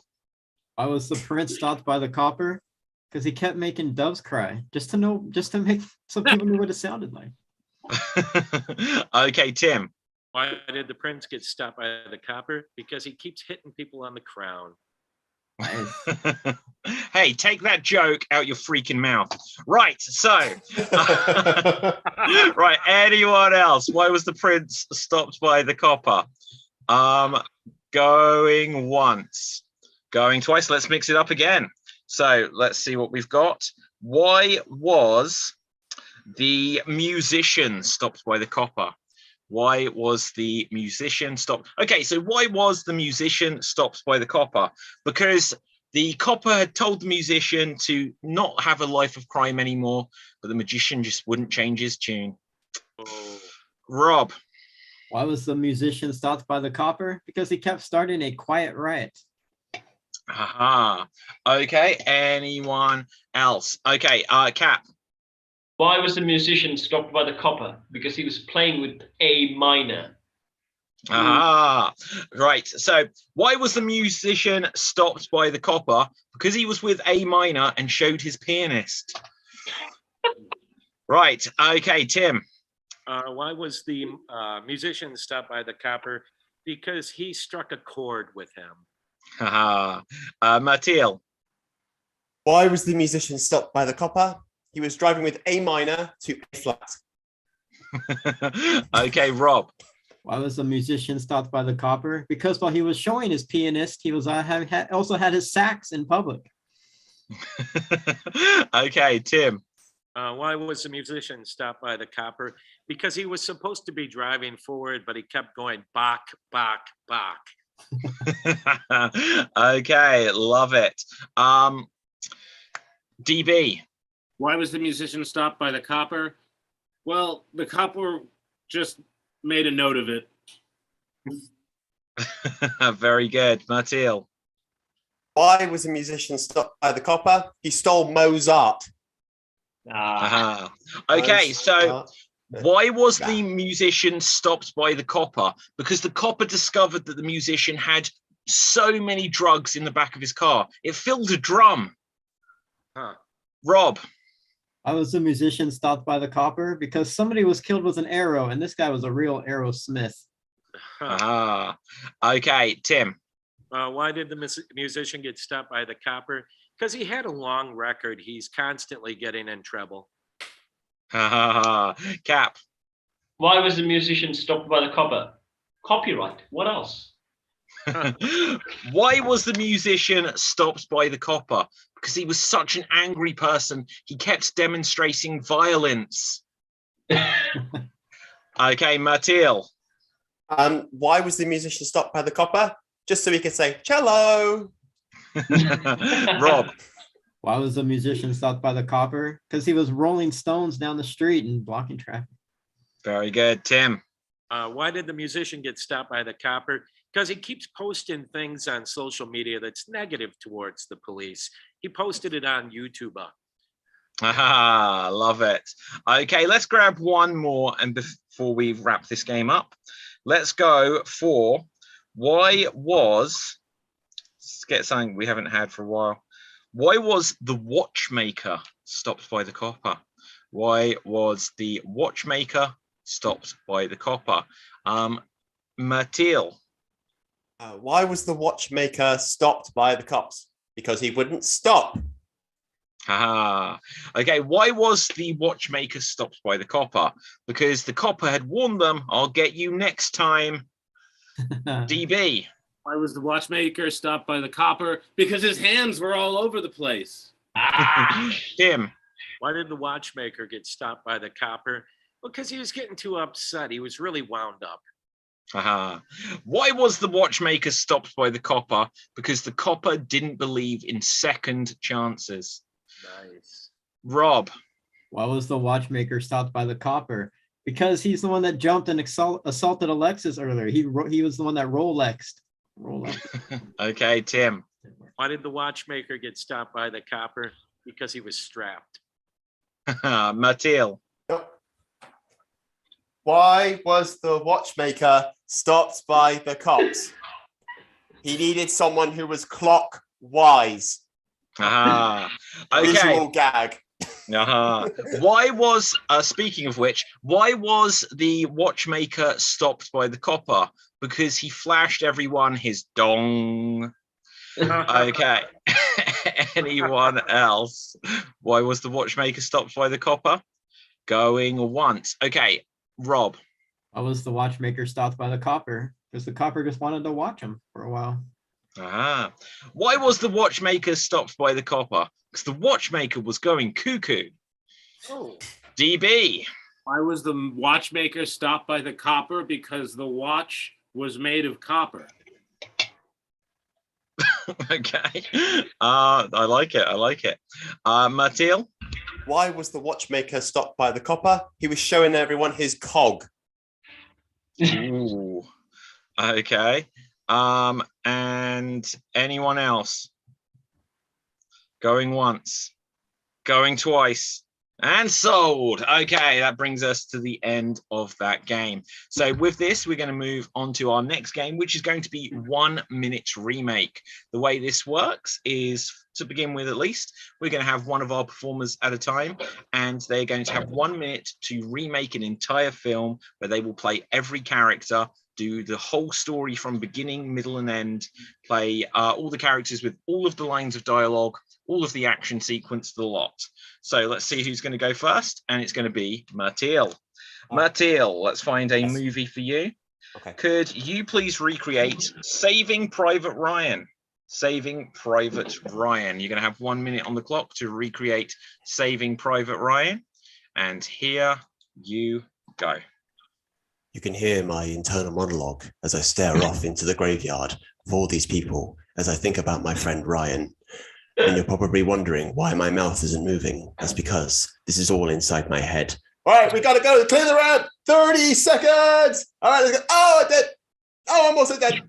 All right, does anyone see my arm? Does anyone see? Oh, there it is. There's my arm. I'll just walk over here with it. All right, we've got to find Ryan. He's been captured by the Nazis. What? We've got to find Ryan. He was captured by Nazis. Really? Ryan? Didn't we just bring him along for snacks? But Ryan is very... No. We just brought him for snacks. We're going to save Private Ryan. Look, we have saved Private... Oh, he's dead. Who's going to make our snacks now? Tim, you're up. Tim, get us some snacks, Tim. And that is time. That is time. Matil. I'm just trying to figure out, on your bookshelf behind you, you've got like an autobiography. My best guess is it looks like it's Sharon Osbourne's, but I can't tell whose it is. Oh, you mean this thing over here? The white book with like a face in the middle. Oh no, that's Delia. I think Delia Smith. Delia Smith. Delia's cookbook. Okay. Interesting. Someone here is learning to cook. Who are you cooking? Big Bird? To serve man. No. It's to serve men dinner. Who's man? What was that, DB? Who's man dinner? I don't know. Right. Okay. Speaking Friend of of which, Mandela. DB. Aha. Right. Nelson Mandela. Right. So, right. DB. Let's find a film for you to recreate. Could you please recreate The Evil Dead Part 2? The Evil Dead Part 2. And here you go. I'm stuck in this house and all these things are coming back alive. I'm gonna have to cut off my arm and put a chainsaw on it. Now I have a chainsaw arm and I'm gonna fight bad guys with my chainsaw arm. And oh my God, we got to get that evil thing under the ground, underneath the house. It's locked under the house. You got to keep it there. Don't let it out. Do not let it out. You can't let anyone get to the Necronomicon either. You can't let them read the Necronomicon. If they read the Necronomicon, we're all dead. We're all dead. We got to keep the Necronomicon.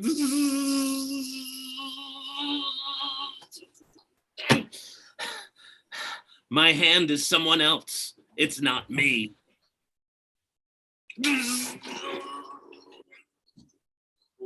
The rest of the movie was just a series of really cutting things in half with his saw arm and people dying, zombies, sort of demons coming at him. Everyone's trying to break out of the house.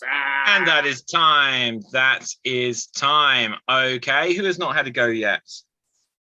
Okay, so let's see who will go next. Next up, it will be Cap.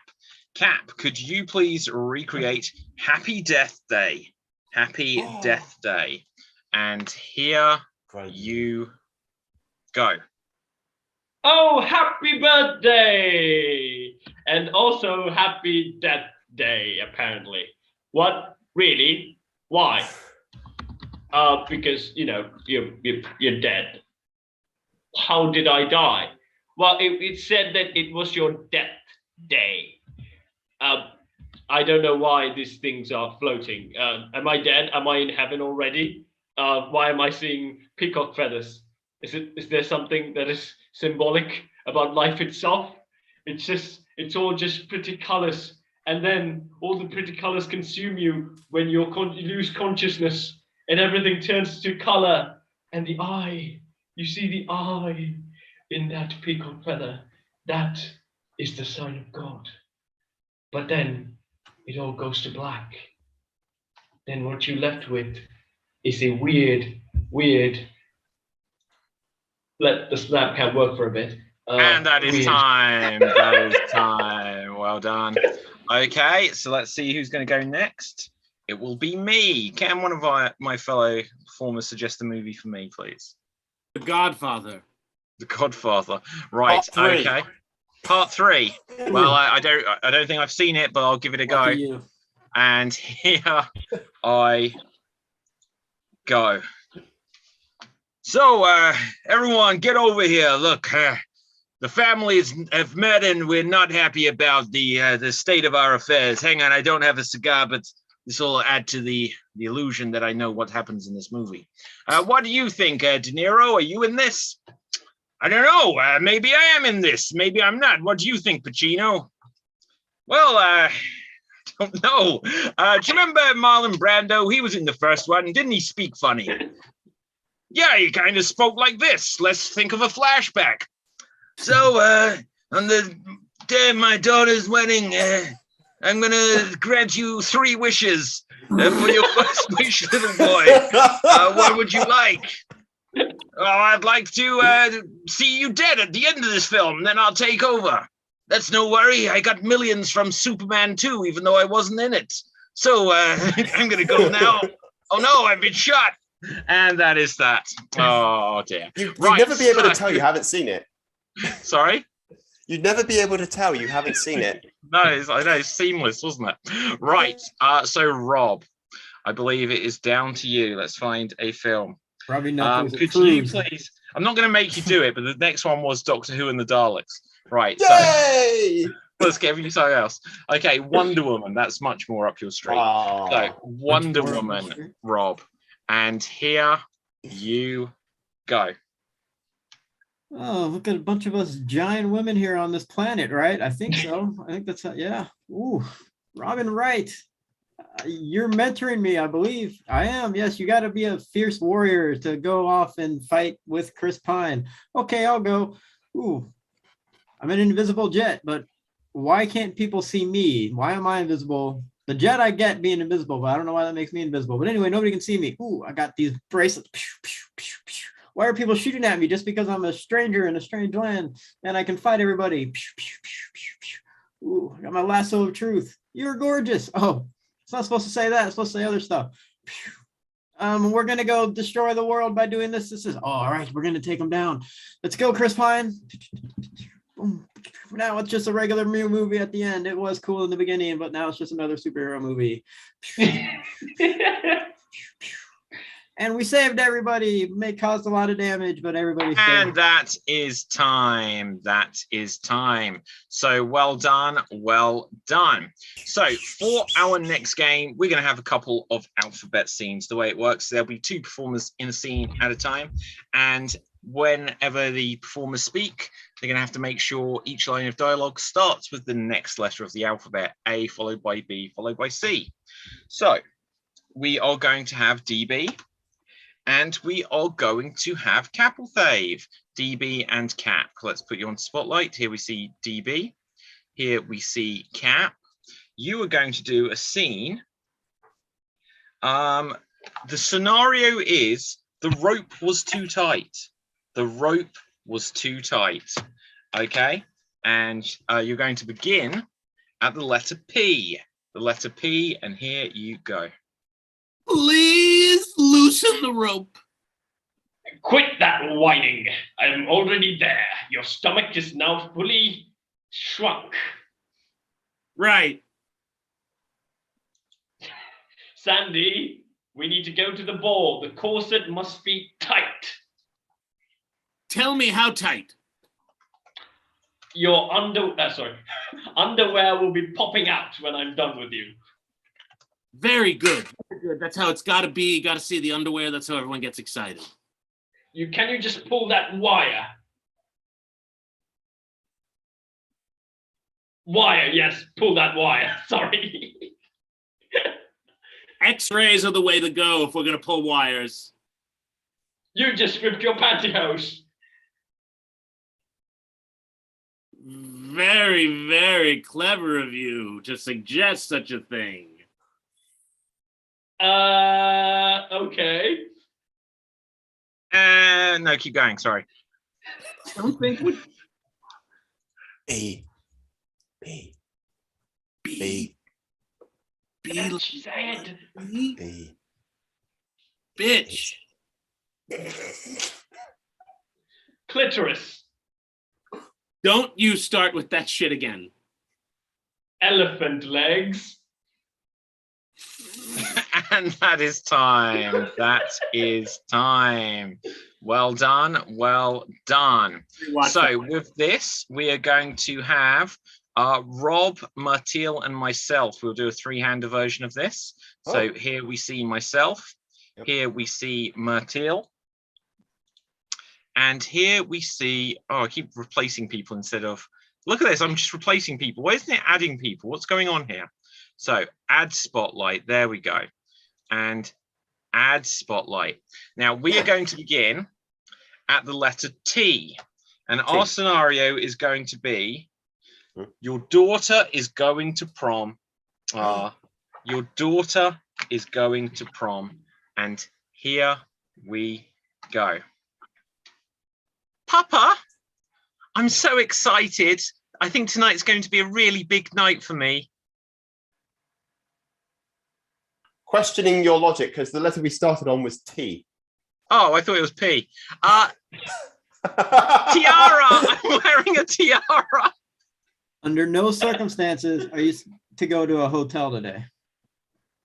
Very much so. Your mother and I disagree on that. Wait a minute. This is my special day. You both went to prom too. You said that's where I was conceived. But Xander, your date, is a punk, and I don't want you seeing him. You must listen to your mother.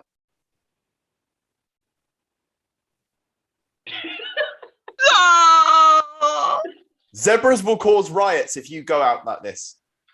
And are you just gonna let her speak to me like that, Dad? Better believe it. I'm not gonna get in the middle of that argument. Carl will be here soon, and then he will take my flower and we'll live happily ever after. Don't you talk about Carl that way. Elephant legs. For God's sake. Great. Now I'm hungry. Hysterical woman. Just want to be able to be an independent young lady of 29. Just like Justin Bieber. Kiss me like you miss me, Dad. Look, this got Profit canceled in the early 90s, just so you know. Maximus, let me speak to my daughter. Narissa, you're not my real mother, you're just my stepmother. Oh, snap! Please show respect to your mother, because mother knows best. Queen of the prom. I'm going to be queen of the prom, just like my real mother, not like you, Narissa. Ruddy, likely not. So, what letter are we on now? Tomatoes! Let's see. I have only one thing to say to that. Yes. Oh, it's so weird. It's so weird. Okay, right, we're going to move on. We're going to do a different game, for the love of God. Right, we're going to do a game, or we're going to do the no S game. So we're going to do a scene where there will be two performers in the scene at any one time, and we're not allowed to say any words that would begin with the letter. Well, no, we're not allowed to say any words that would contain the letter S if it was written down. If we say any words that begin with the letter S, that person will be eliminated in the scene. So starting us off, we are going to have Rob. And we are going to have Cap. Rob and Cap, you're going to start things off here in the no S game. And we're going to have Cap there. We're going to have Rob. Your scenario, you will be thrilled to know, is you insist your name is Billy, even though it isn't. You insist your name is Billy, even though it isn't. That is the scenario. No S's, and here we go. I'm Billy. William. I like calling you William. No, I'm Billy. You look like a Brett to me. No, I'm Billy. If I call you Billy, will you bake me a pie?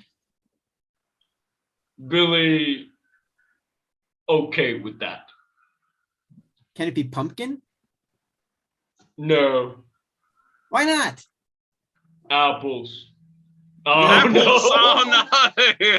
Cap, you're eliminated. DB, you are in. How about billiards?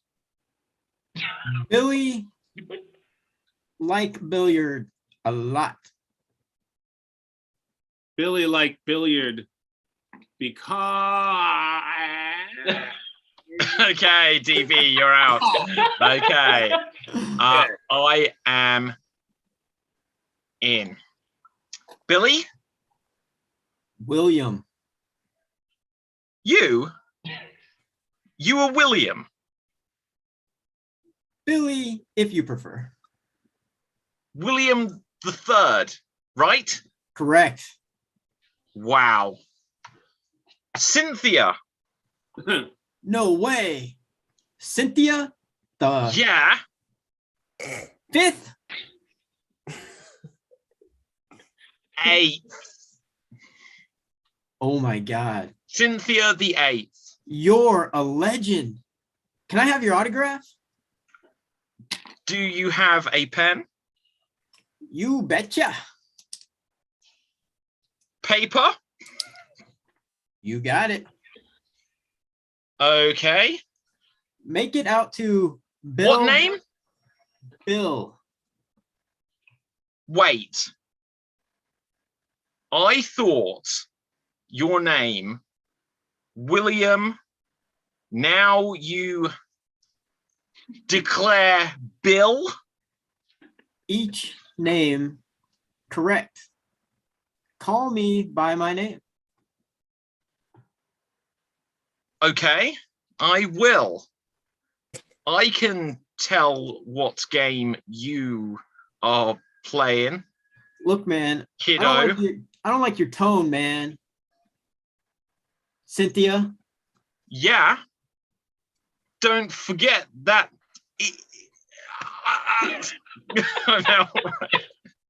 Okay, who hasn't been in? Martil. In you go. New phone. Who you? Bill. Billy. Will. William. Willie. Take your Mike? pick. Mike? No. Mike died. Dave? William. Mitchell? No more name calling. That you, Greg? Billy. The Power Ranger? Do you have a problem, man? Could do. What happened to your brain function? Have you been drinking? All day, every day. That would explain why you're talking to a puppet. Beer, wine, margarita, drink it all, my Vodka. blue friend. Vodka? 5 of those today already. Those. Oh, and I think that's everyone. So well done. S is easier than E. Oh, everything's Right. easier than E. E was impossible. Yeah, E was impossible. Right, so we are going to go rapidly onto our next game. We are going to have a round of every sentence must, and this will be a scene for all of us. In fact, let's do a 5-hander because we're cray like that. It's extreme. The way it works is we're going to do a scene where every line of dialogue must include a word from a particular category in it. Right. So first of all, let's get our scenario. And our scenario is you always see the positive in everything. You always see the positive in everything. Yeah. And we're going to say that every sentence must, I've used a random word, it says squid. So I'm going to come up with things you'd find in the ocean. So every sentence must include things you'd find in the ocean. And we see the positive in everything, and here we go. Wasn't that cucumber great in that sandwich? I see what you mean there, Billy. Guys, I mean, I know it's been a tough couple days, but things will be on the bright side. See, weed. We can just get high and forget about it. Oh, shit, you're right. You guys got to stop bullying me. I'm no shrimp. Shut up, Coral. And How this about a bag? I'm here. Don't be mean to Carl. He's a good boy. He's a whale of a lad. Always harping and carping. You guys are all just angels. Oh, I'm not sure what I want to do right now. I'm floundering. Hey, Look, did I look, tell look. you guys? I sold a business on Shark Tank. We're gonna be rich. really? So we're not gonna I didn't think that would be all finished until tomorrow. Doesn't that come after the new Disney film, Salmonella? What are you talking about? Look, Right. him being a clownfish. Yeah, true. Look, who wants? Look, whilst let's try to be a bit more positive because I forgot we're supposed to. Who would like some lunch? I've got an iceberg lettuce. This Ooh, is a I'll eat- whale of a good time. That sounds great. I'll eat it after I go tune a piano. You're such a star. Fish. You know, animals on land make me happier. Sea, horse. Oh, Coral, you're always so positive. That makes me positive. I'm gonna go. Oh, you're like a floating corpse. I'm gonna go some coral sex. That sounds fishy to me. Mm. Don't forget the SpongeBob. Look, forget. I don't want to make sandwiches anymore. But who here would like to go and get a sub? Just the thought of a sub sounds like sandpaper on my intestines. I love you guys. You're all algaes. Oh, It's turtle time. Aren't we supposed to go watch the Ninja Turtles? No, we're gonna go watch Octopussy. I'm Guys. foaming at the mouth just thinking about it. I found out that girl that was annoying me, she was just catfishing me. It wasn't real. Life is good. You guys know that wonderful film called Aquaman? Oh, like I That's tell a us real more. shark You tale. shark? What? That was I a like real that shark battle. tale. I like that battle with him against the sword and the swordfish. That was nice. Ooh. I thought the main villain of Aquaman was Hammerhead. Does Aquaman fuck fish? That's what I Amber Cor- heard. I did that joke yesterday. He's Man got just like says he yes. lifts a lot of weights because he's body bored. Most of the time. Ah, I thought the one who fucked fish was West. That nautical mile. That I don't have an ending to that phrase. Well, you know, any port in the storm. Hey guys, don't look at my dinghy. oh. Sorry. I didn't know the shrimps were showing. Hey, it's cold out here, but you know, swim trunks are optional. But don't look. Can you give me a tug, Boat? That's your name, right, Boat? So who here's better about their crabs? Well, I have herpes. That's a Titanic bit of information I didn't need to know. yeah. Ew. Eel. Hooray, hooray. We're just making noises now. We're just Looking for making loose noises. seal? Okay. So with this, we are going to move on. We'll have one more game before we get to our finale. Let's do a quick joke. No, in fact, let's do our finale and then we'll do a joke telling game until they kick us off. Right. So we are going to do some extreme monologues. The way it works is we're going to perform monologues, but we're not allowed to repeat any words whatsoever. Whoever repeats a word or if they hesitate will technically be breaking the rules and anyone else can call freeze. If they correctly identify that a rule has been broken, that will be the end of the monologue. So first of all, let's find a random character. Well, let's decide who's going to go first.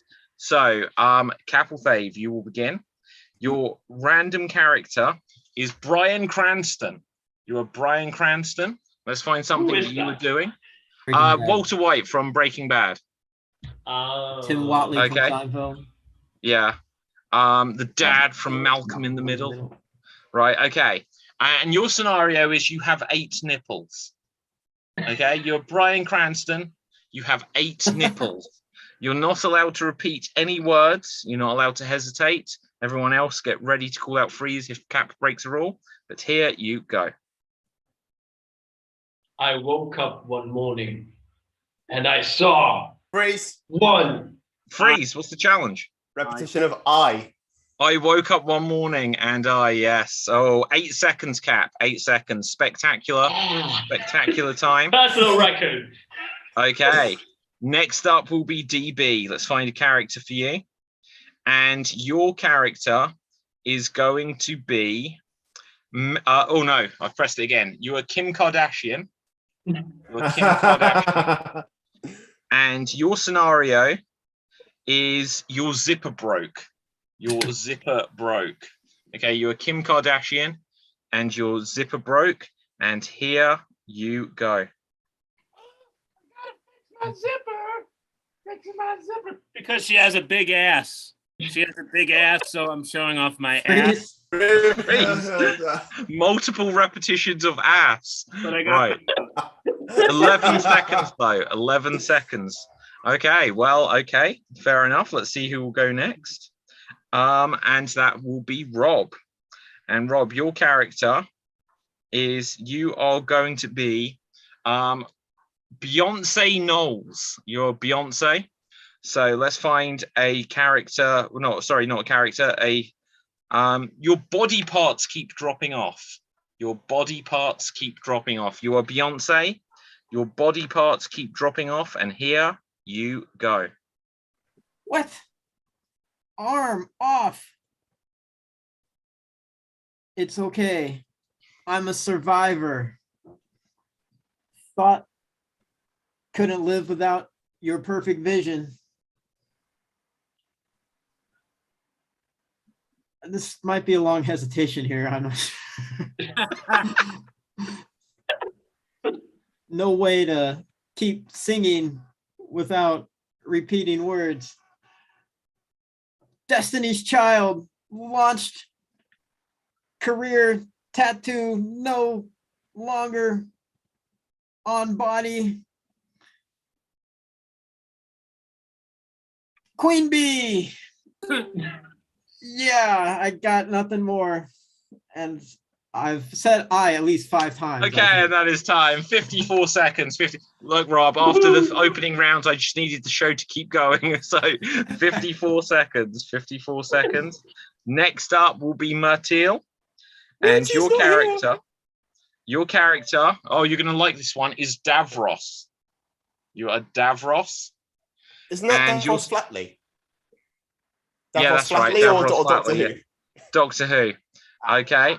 And with this, the trolley is out of control. Oh, that's quite fitting for Davros. You are Davros. The trolley is out of control. And here you go. Behold, new technology. Trolley, Tesco's, Morrison's. Out of control. Possibility, fix. Never improve. Absolutely. Doctor, we meet again. Daleks, attack. Confusion, lost. Kill, exterminate, destroy, conquer. KFC, now? Impossible. Tech is malfunctioning. Lost. Solitude. Isolation. Alone. Lonely. TARDIS. Capture. Time travel. Lords. Davros. Myself. Moi. Me. Cybermen. Delete. Silurians. Swim with fishes. Sea devils? Possibly. Freeze.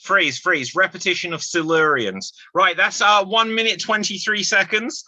And we're going to run out of time now from us having to vamp to running out of time. So I have to beat 1 minute 23. So well done there, Myrtil. Right. And here's my character. My character, they're all like, we all have like these characters today, which, right, so I'm Paris Hilton. And my one of you is an alien. Right, okay, it's my scenario. So I'm Paris Hilton, one of me is an alien, or one of someone is an alien, and here I go. Hello, everyone.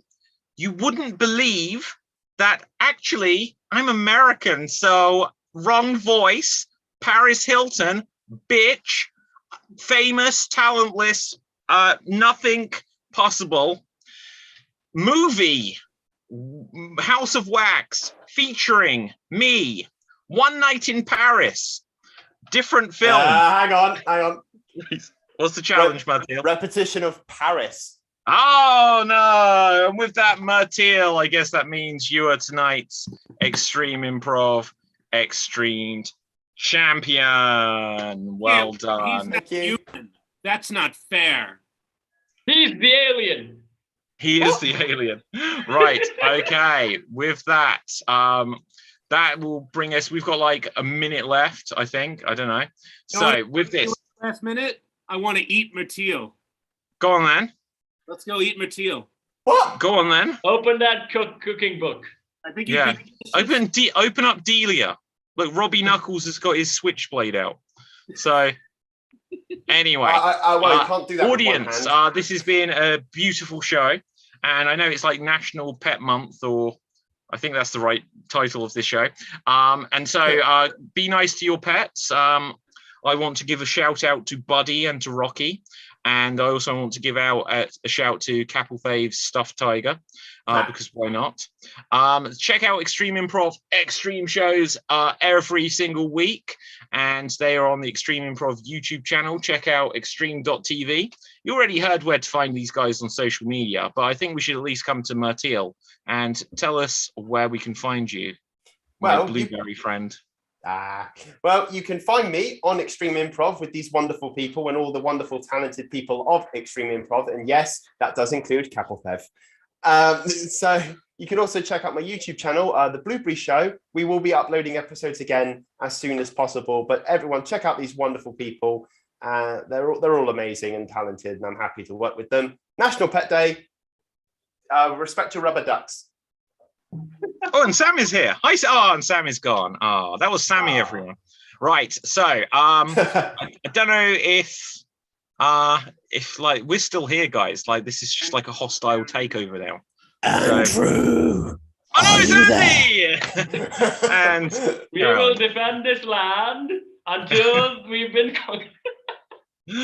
Okay. Well, thank you very much for having us, guys. So you did a great job. I'm seeing my thing. Yeah, it's off. So just so you know, you actually still had 3 minutes and 15 seconds left. 3 minutes. We're gonna play Sex with Me then. I thought we started like a minute earlier. Right, we're gonna play Sex with Me. So the way this works, we're gonna tell jokes which will follow the rhythm. Sex with me is like a blank.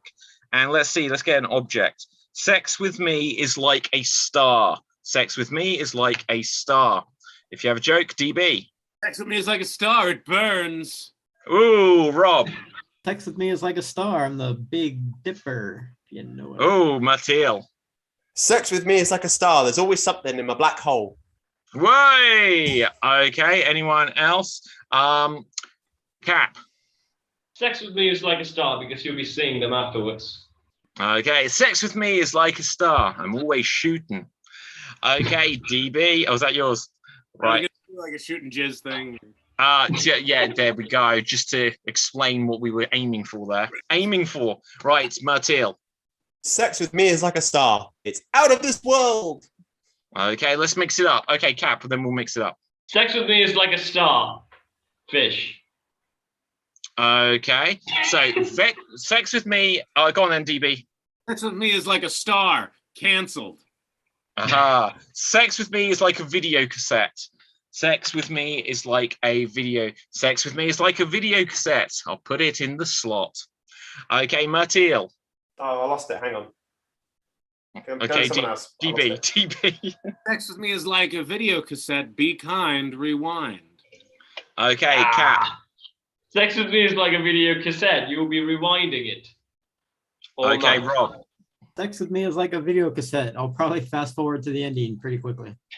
Okay, sex with me is like a video cassette. There's going to be tape involved. Cap. Sex with me is like a video cassette. You're gonna have a long time pulling me out. DB. Sex with me is like a video cassette, a Betamax. I was going to make a similar joke. Right, Matil. Sex with me is like a video cassette, age restricted. Okay, Rob. Sex with me is like a video cassette, blockbuster. Okay, Cap. Sex with me is like a video cassette. They don't exist anymore. Okay, let's mix it up one more time. So we're going to have sex with me is like a boomerang. So sex with me is like a boomerang. Matil. Sex with me is like a boomerang. I always come back. Sex with me is like a boomerang. It's good down under. DB. Sex with me is like a boomerang. It's a little bent. Cap. Sex with me is like a boomerang because next day you'll be wondering, why the hell did I do it when it hit you back, right back? Okay, sex with me is like a boomerang. It's wood. Rob. Sex with me is like a boomerang. Nobody seems to be able to handle it correctly. DB, we got 10 seconds left. Sex with me is like a boomerang. I'm tired of the boomers calling me. Boom! And that is going to be our show. Getting in those extra seconds. Thank you very much there, Andy and Caroline. Thanks, Andy. Thank you, Andy. Thank Caroline. Thank you. That's all, folks. Okay. I'm not sure why my video is not hopping on. Oh, there we go. All right, so great job. That was extreme improv. I think it's clicking off my button. I'm not sure why it's doing that here to the left, but that's all good. Great job by Extreme Improv. So, Caroline, would you like to introduce the next individual? No, because his name in here and his name online is different. So I'm not doing it. All right, well, we're going to bring up Dave Clinton's friends here. So bring up Dave Clinton's friend. Well, if it isn't Lena Dunn. Boy, oh boy. Nothing? All right, fine. You guys ready? Hey, everybody. I'm Emmett Finley. Thanks for tuning into the show. Great looking crowd, great looking town. But I have to say, you all look a little bit distorted. Oh, my IT person may have made some assumptions and installed fisheye cameras on all of my equipment. It's doubly bad for me because my eyes are fisheyes equipment. I bring this up to let you know that I am closer than I appear. Take that. Tonight, well, let's talk about octopuses, octopi, cephalopod, eight-legged non-spiders. You know the creatures that I'm referring to. You know, I really should know the word because I've spent enough time in schools. Laugh, Lena, laugh, that one's for you. Hey, you know, the octopuses are getting a lot of buzz lately. Yeah, Otto the octopus caused a power outage by climbing to the edge of his tank and he shot water at a jet and at a nearby bright light that was annoying him. You know, he's also been seen juggling hermit crabs and throwing rocks at the tank glass and rearranging his enclosure surroundings. Say it with me, folks. Otto the OCD octopus. Yep. Hey, on a streaming service. Oh, nobody laughing? Streaming. There was a documentary called My Octopus Teacher. It told the story of a human and his octopus buddy. They hugged and they swam. They even had some battles. There was even a shark attack where the octopus lost an arm. Oh, don't cry. It had 7 more. Plus that one eventually grew back. I guess he's more chameleon. I just saw a post where an octopus passed a cognitive test designed for human children. It was a version of a test where you take that cookie and you put it in front of a kid, and then you tell them you can't eat the cookie when you leave the room, but you're gonna get 2 cookies when you return. Okay, they use prawns and fish, but I'm guessing the cookies were just getting soggy. Yeah, because they were cookies in water. Ugh, and not milk. Well, all this research on octopus just sounds fishy to me. I noticed that none of the tests determine if the octopi have a sense of humor. I'm a clownfish. Who better to help? Do I have you hooked? Do I feel like I've baited you along? Great, let's get cracking. Cracking. Hey, it's awkward for me to admit, but my dad was actually a fisherman. He eventually quit. His net income was too low. too low. Ugh. Mom said never date a fisherman. They'll only string you along. She's willing to give advice to anyone. Yeah, just drop her a line. Drop her a line. Oh, yeah. Yeah, Dad changed jobs a lot when we were growing up. Finances were tight, and it turned out that the treasure chest that was in the tank just kept bubbling open and closed, and it was just made out of plastic. Sometimes he worked 2 jobs to avoid turtle financial disaster. Turtle. He was afraid to go to a loan shark. He heard about some fish that couldn't pay them back. Yeah, they ended up battered. Battered. Oh, that was good. Once Dad was so upset, he just swam around as fast as he could. And then he hit a wall. Know what he said? Damn. Damn. Oh, I love that one. He loved one job. In fact, he was employee of the month 3 months in a row at a balloon factory. Oh, did I forget to mention he's a blowfish? Well, not 100% blowfish. According to his ancestry test, he's part blowfish and part puffer. That job was perfect for him. He's not there anymore there. They had tough times. They had to scale back. He watched a lot of TV on his downtime. He loved one fishing show. The stories weren't so good, but he said it had an amazing cast. An amazing cast. No? The Loch Ness Monster absolutely captivated Dad. He learned Nessie's favorite snack is fish and chips. Chips. By far, his favorite show was 2.5 Men. Yeah, he said when Charlie got canned, Charlie canned tuna. Come on! Okay, test group. Any octopi laughing? Well, it's time to regroup her. All right, what do you get when you cross a jacket with an octopus? A coat of arms. Where do fish keep their money when they're out and about? In their octopurse. Why is there an octopus always ready for old war? Because they're well armed. Do you know who took the baby octopus for ransom? Squid nappers. That's close enough. And who's is the leader of the underwater transformers? Octopus Prime. Yep, Michael Bay directed those movies. Coincidence? I think not. Michael Bay. Ugh. Well, in a related fact, scientists have just discovered that sharks also squirt ink. Just squidding. Just squidding. Still no laughing? I didn't want to have to do this. All right. Do you know a surefire way to make an octopus laugh? You got to give him 10 tickles. My theory, octopuses have no sense of humor because they're invertebrates. Yep, they have no funny bone. All right, then. Well, hey, that's just about it for me. I'm Emmett Finley. That's my time. And next time you see an octopus, just give them a smile. It's not their fault. Oh, by the way, don't drive tanked. I don't have a choice, but tanked. So great job. So that is Dave and the many of his Dave buddies. Oh. Yeah, we're actually a puppet troupe. We're called Give 'em a Hand. Get it? Give 'em a hand. We're a mostly puppet troupe. You know why? Because that idiot Sleeves is a clown that comes on and does sign language. Oh man, he needed to go somewhere, and well, he's with us. Whatever. Hey, Lena, how's it going? Good. I'm glad you made fun of me. What? Did Stan Steele come to your house and check out your kale? Did he? Did, and it was not to his liking. Got in a lot of trouble. Got citation. $50 fine. You've been stealed. Whoa. I'm pretty sure he stole something from me. I'm missing some socks. So. Yeah, because he has feet, Lena. Yeah, you must be a detective, or maybe one in your past life. Sherlock done. Yeah, said and done. What evs? Oh.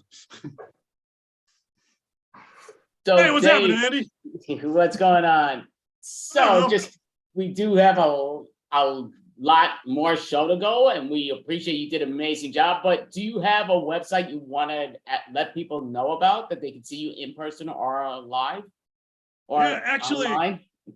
Online. You got me hooked there. Got me hooked. Let me go. Let me go. Come on, throw me back in. Throw me back in. Throw me back in. Oh, screw it. Just eat me. Eat me, Andy. Eat me. All right. Yeah, actually, there's the Dave McCabe channel on YouTube, which all kinds of fun stuff is there.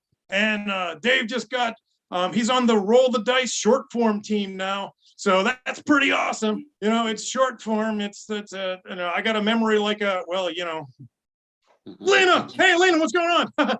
Well, never mind. Did I do the eat me Andy thing yet? No, I can't remember my own bits. Oh God. You know what? Well, does anybody else smell fish? Anybody? Oh God.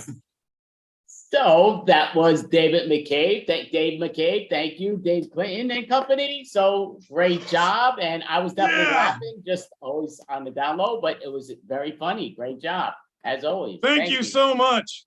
I really appreciate it. Eat me, Andy. Eat me. All right, Caroline. Would you like to introduce the next individual? Or Sure. Up next, we have Yes, Sam. it would be my pleasure. Sorry, not me. Whatever. He's gotta go. Up next is Sammy James. Sammy James, perfect. All right. Wow. Okay. Yeah. Hey, everybody. So I'm going to start with a very important question. The last guest might even appreciate this. You ever have somebody over your place and they spend the whole time hanging out with your pet and having conversations with them instead of you? That's weird, right?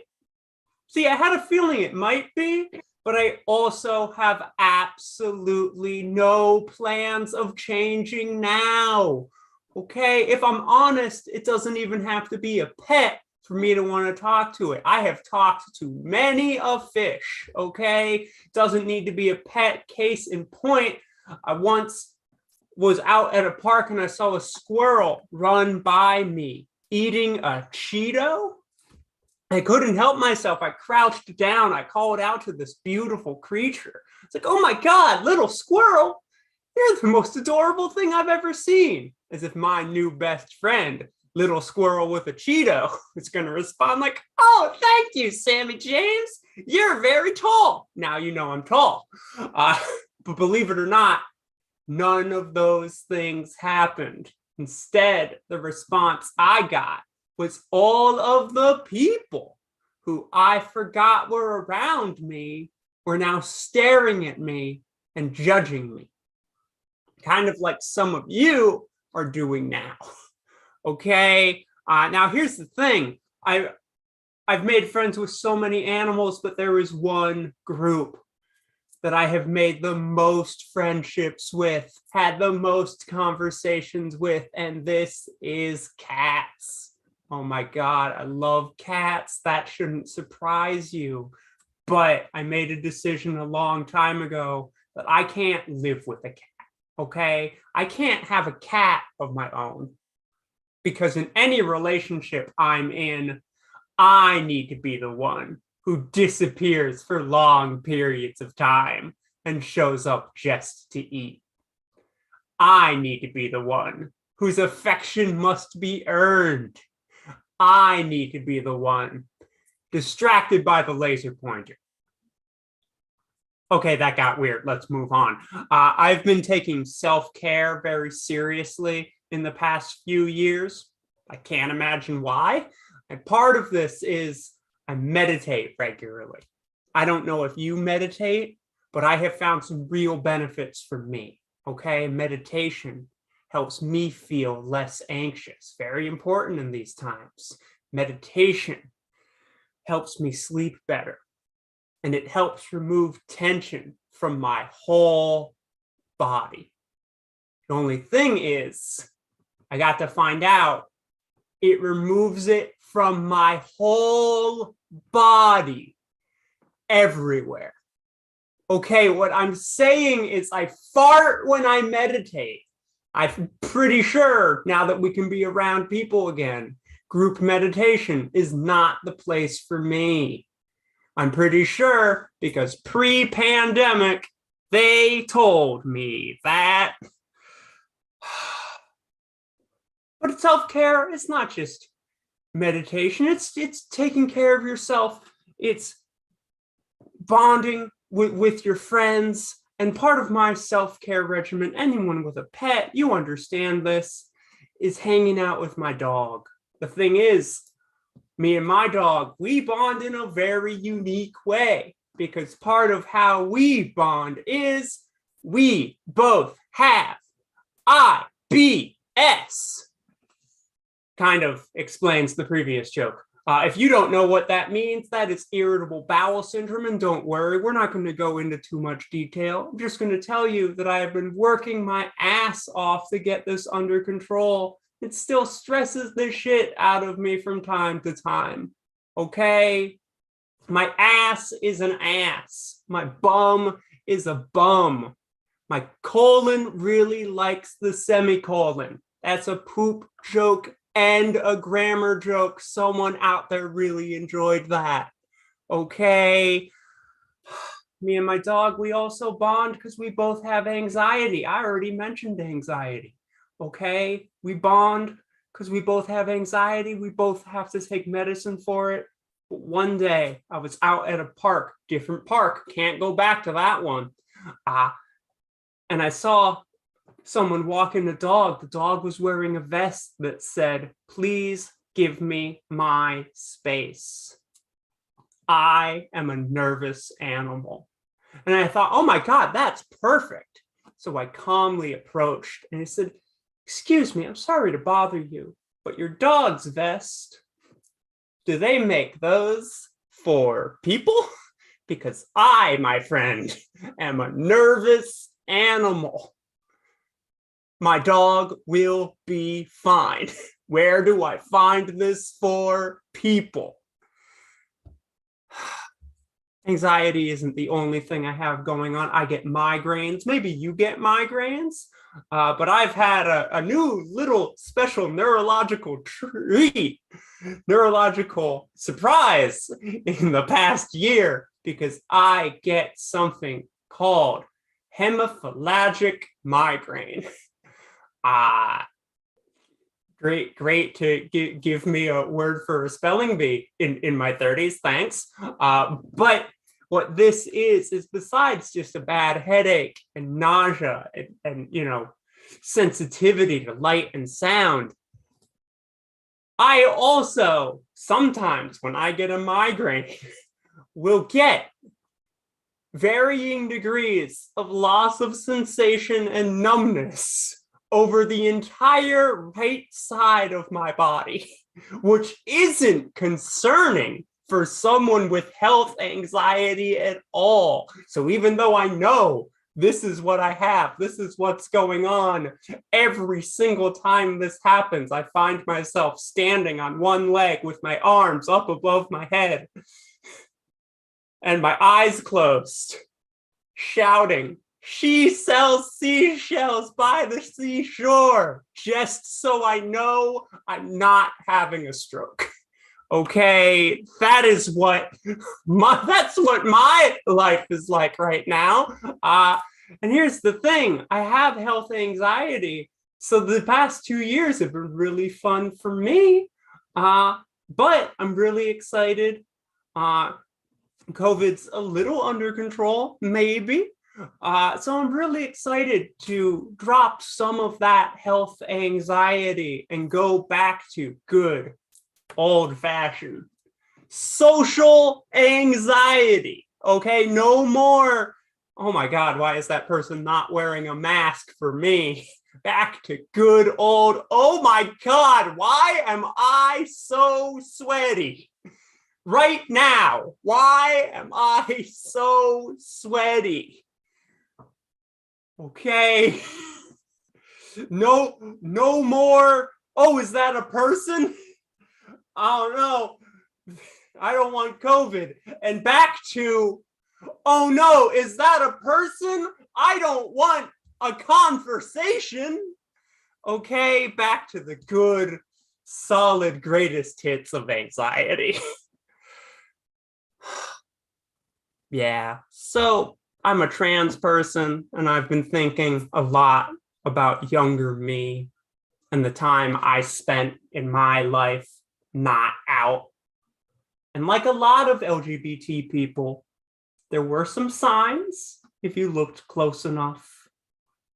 Like I talked about animals before.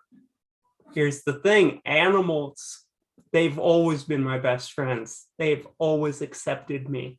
They knew who I was before I was willing to admit who I was. Okay, I'm a trans woman, and I can't tell you how many times before I came out and transitioned, I'd be at a friend's house or just out in the world existing, and a dog or cat would approach me, and I'd start bonding with this animal, petting this animal. We've already been over this, having a conversation with this animal. And the human would come over and they say, huh, that's weird. Patches doesn't usually like guys. And I'd look at them and I'd say, yeah, yeah, that is weird. That's really, really weird. And then out of view of that person, I would look at my new best friend Patches and I would go, shh, Patches, no. And Patches would wink at me and never tell a soul, okay? It wasn't just things like that, okay? There were also just some things that are just funny in hindsight. Like my favorite place to play as a small child was my closet? What? That's amazing. Okay, only thing that makes that even better is how many times a parent would shout up the stairs at me, hey, come out of the closet and eat. Little did they know I would grow up to do both of those things. That's a queer sex joke. Let's move on. I'm also a queer person. I'm bisexual, I guess. I say bisexual. This joke's just for the queer people. It's just for the queer people. I know you're watching, maybe. I say bisexual when some people will say, you know, technically what you're describing is pansexuality. And I will tell them, yeah, but I am bisexual till you get a better flag. Okay? Sorry, the bi flag's cooler. I'm taking that one. That's mine. I am also doing the online dating thing, which is really fun for a bisexual. It's really fun for a bisexual woman. It's really fun for a bisexual trans woman. And you probably already know this. One of the most fun things about online dating as a bisexual is the messages you will get, the requests you will get. Okay, a common thing when you're bisexual is couples looking to experiment, couples looking to have some fun with you, okay? And they're all creepy. They're all creepy. All of those messages are creepy. Okay? They want you to join in, be their third. And here's my question for these people, for these couples. Why not me? Like, I'm gonna say no. The answer's no. I'm not joining in. But hey, I'd appreciate being asked. So I can say, oh God, no! Just let me say it. This is a complete joke. That's totally happened. Not as often as other bisexual women, though. Just say it. Let's move on. I've been trying to figure out my type, and it's been tough because I can find people of all genders, all body types, all presentations, all sorts of people attractive. But I've put the work in and I've figured it out. My type is total weirdos. That's a dog trying to have a conversation with me. My type is total weirdos. And I will clarify, just so the wrong people don't get excited. I mean cute weird. I mean sweet. Not creepy, not scary. If you're making me fear for my life, I can't have a conversation with you, best friend. You are making me fear for my life. We do not have a future. If you are making me feel like I might end up in your basement, we do not have a future. I hope. But if you have a dinosaur costume, if you have a mushroom farm in your apartment, oh my God. If you speak Elfish, Latin, and Dothraki, wow, baby, sign me up. Yeah, those are 3 very real people, and that's it for me. I apparently need to deal with my dog. Bye, everybody. Great job, Sammy. I don't want to hold you up, but before you leave, because I want you to get to the dog, who let the dogs out, but do you have a website or something you want to advertise so people could see you in person or online? Yeah, you can follow me on all social media at Sammy Sam James. That's SAMMIE, Sammy, IE, not a Y, Sam James on all social media. And I host a monthly comedy show about all health and bodies, material, comedy, and storytelling. That is the 4th Saturday of every month. That's called The Waiting Room, and that is tomorrow at 7 p.m. Eastern. Go on Eventbrite, type in The Waiting Room. You can find those tickets. We have a fantastic lineup. Is now, out of curiosity, is that in person or is that online? Oh, that's on Zoom. That is on Zoom. Oh, that's on Zoom. Okay, that's awesome. So you have no excuse now. Required. So you did a great job, Sammy. It was a lot of fun watching you do what you did. You did a great job, and yeah, it's always great to see what's going on. So I will actually, I don't know what I'm doing tomorrow officially, but if it is available, I definitely will check out. And those are pay what you can tickets. So whatever that's worth to you. If you don't have a lot of money, it's whatever you can swing. See, Sammy knows me. Sammy's like, we can tell you're one of them, but it's all good. He's got 2 dimes. All right, bye. Great job, Bye. Sammy. Thanks for having me. This was great. Thank you. Great job. No, I'm just looking here for a moment because I did want to just because I'm bad with my memories. So basically, we do have an improv jam at the end, which is at 1:02 Eastern time, AM.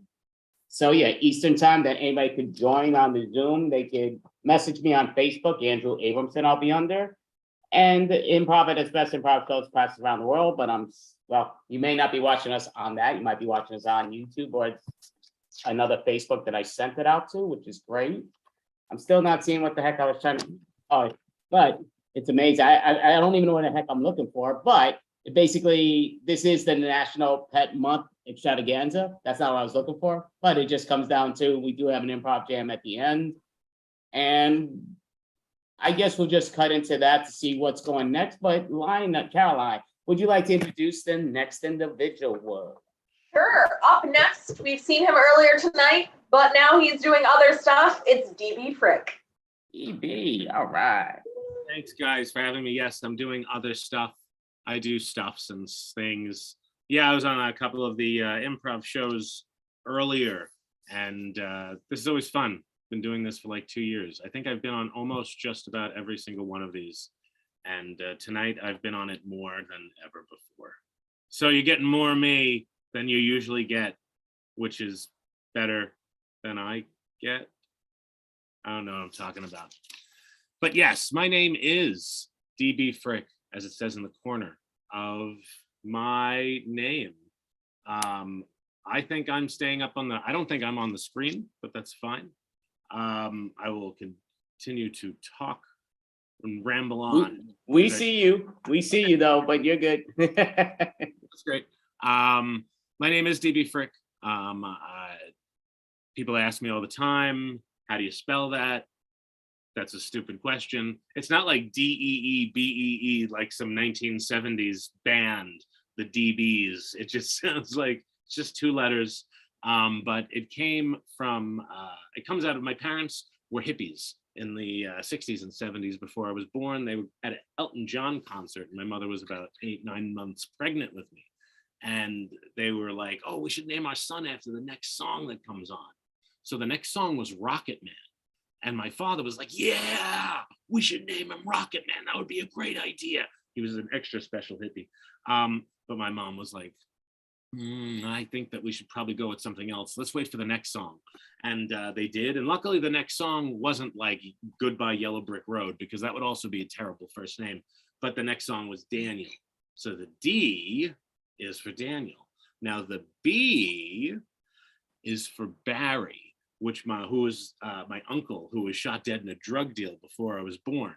My father wanted to name me Shotgun because that's how his brother was shot and killed, with a shotgun. So he wanted my middle name to be Shotgun. So my name was almost Rocket Man Shotgun Frick, and my life would be totally different if my name were Rocket Man Shotgun Frick.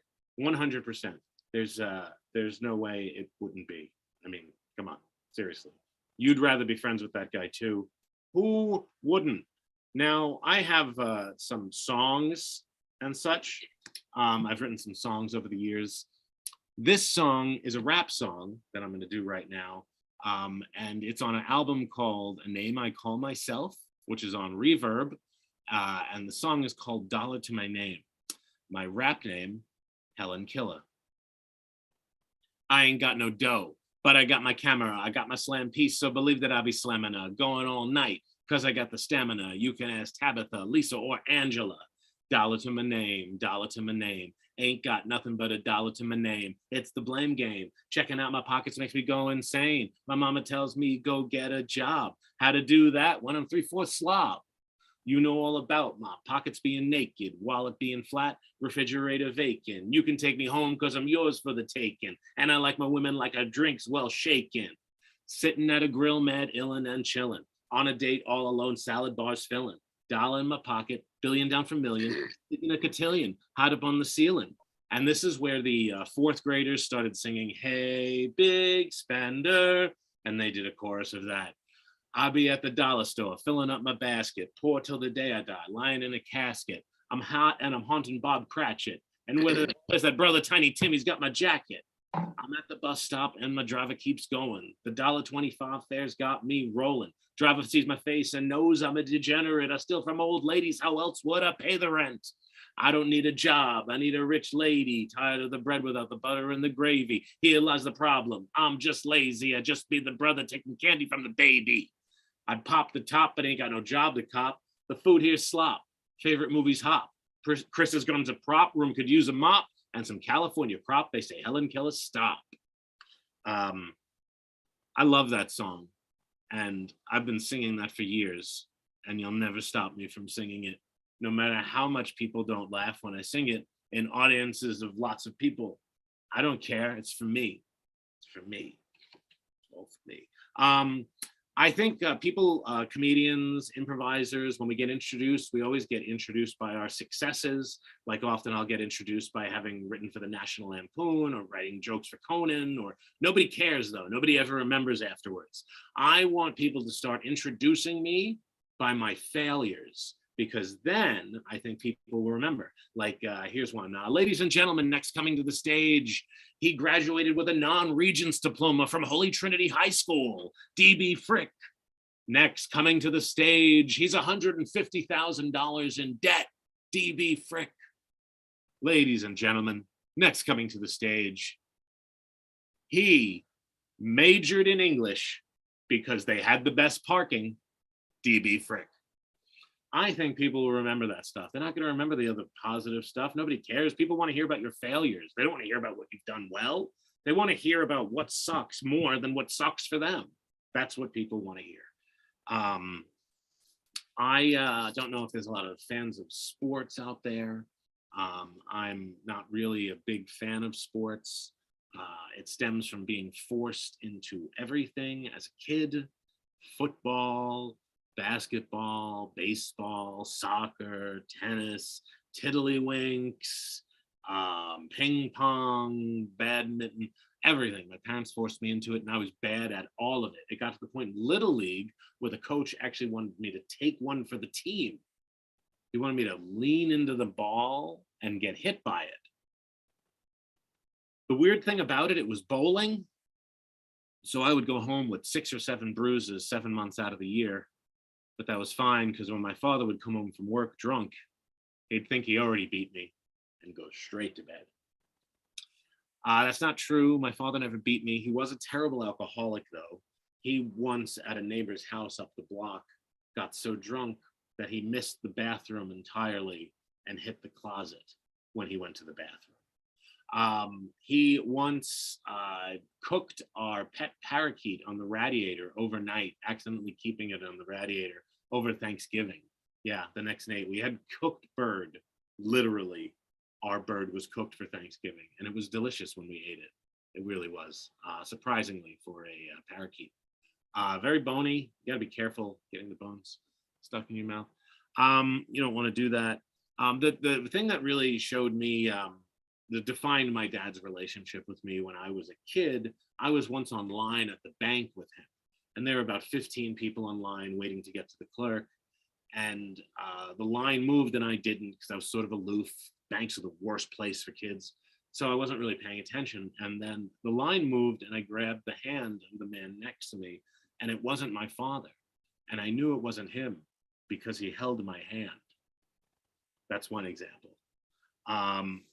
My upbringing at my house, where I grew up, is a very strange area. We live very close to a gun range, a police gun range, which is not even a half a mile away. We can hear it all the time, checking ballistics when they practice their guns. Then we also live in the most concentrated area of Long Island that has gangs. So we have Crips, we have Bloods, we have Latin Kings, NS-13s. They're all within like blocks from here and all around the area. And then I had a brother who also liked guns and would occasionally shoot guns from the backyard, or ask me to come downstairs and shoot a bullet into the ground to impress me or whatever. I don't know. But it got to the point, we had, my niece was here at one point, and she's a baby, she's 2 years old. And with all those bullets, I mean, eventually, you know, we had to get bulletproof vests, and you have no idea how hard it is to find a bulletproof vest for a 2-year-old. They know you have them customized. They don't really make many of those. They do make a bulletproof baby carriage, though. That's a real thing. Imagine that. Imagine having to live that life, where you think maybe someone's going to shoot your baby, but I guess you don't know anymore in this strange world of bullets that we live in. You know what? We should turn the bullets into healthcare. Maybe then America will get healthcare. Maybe that'll work. That's the kind of joke that would get someone canceled. But luckily, I'm not famous. Luckily. I wouldn't want to be famous today. I'm surprised that people are even trying anymore, because you're not going to be able to be famous and not make a mistake. Like you can't at all. So you have no chance ever to be looked at like a person who never made a mistake with their career with something that they said. And that's, you know, why would anyone want to be famous? It looks like it sucks, other than like the clothes and the cars and the houses and the money, and I guess the sex and the rock and roll, the attention. Other than all of those things, who would want it? That's how I feel. Let's see what else we got here. Oh, I have another song for you. I have another song about selling babies on the black market. Here we go. Pretend I have a baby in my hand. I'm looking at baby. Baby's right here.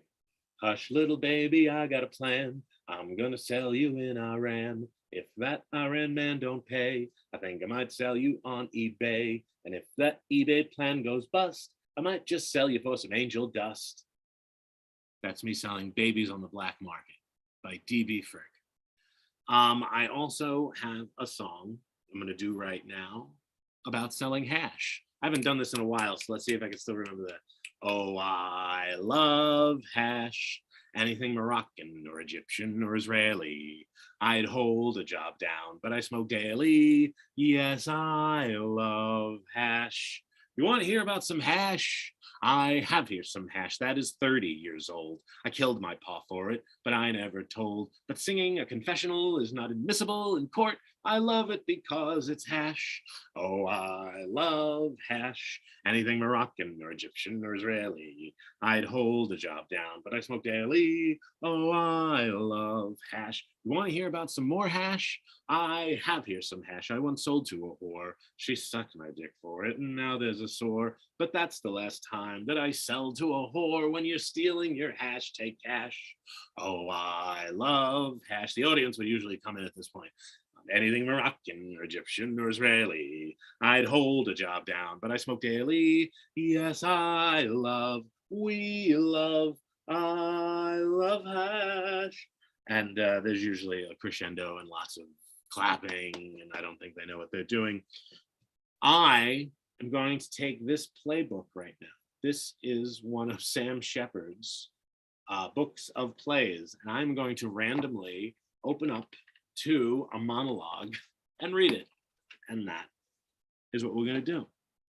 Oh, interesting. This is the closer to one of his plays. Good. That's great. See my stomach? In and out? It's breathing. I'm taking it in. The air. What a fine bunch of air I'm taking in. Now I'm taking it in through my nose. See?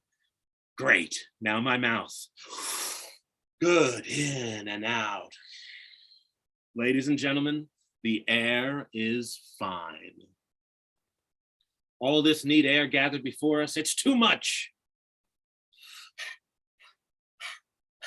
The place is teeming with air.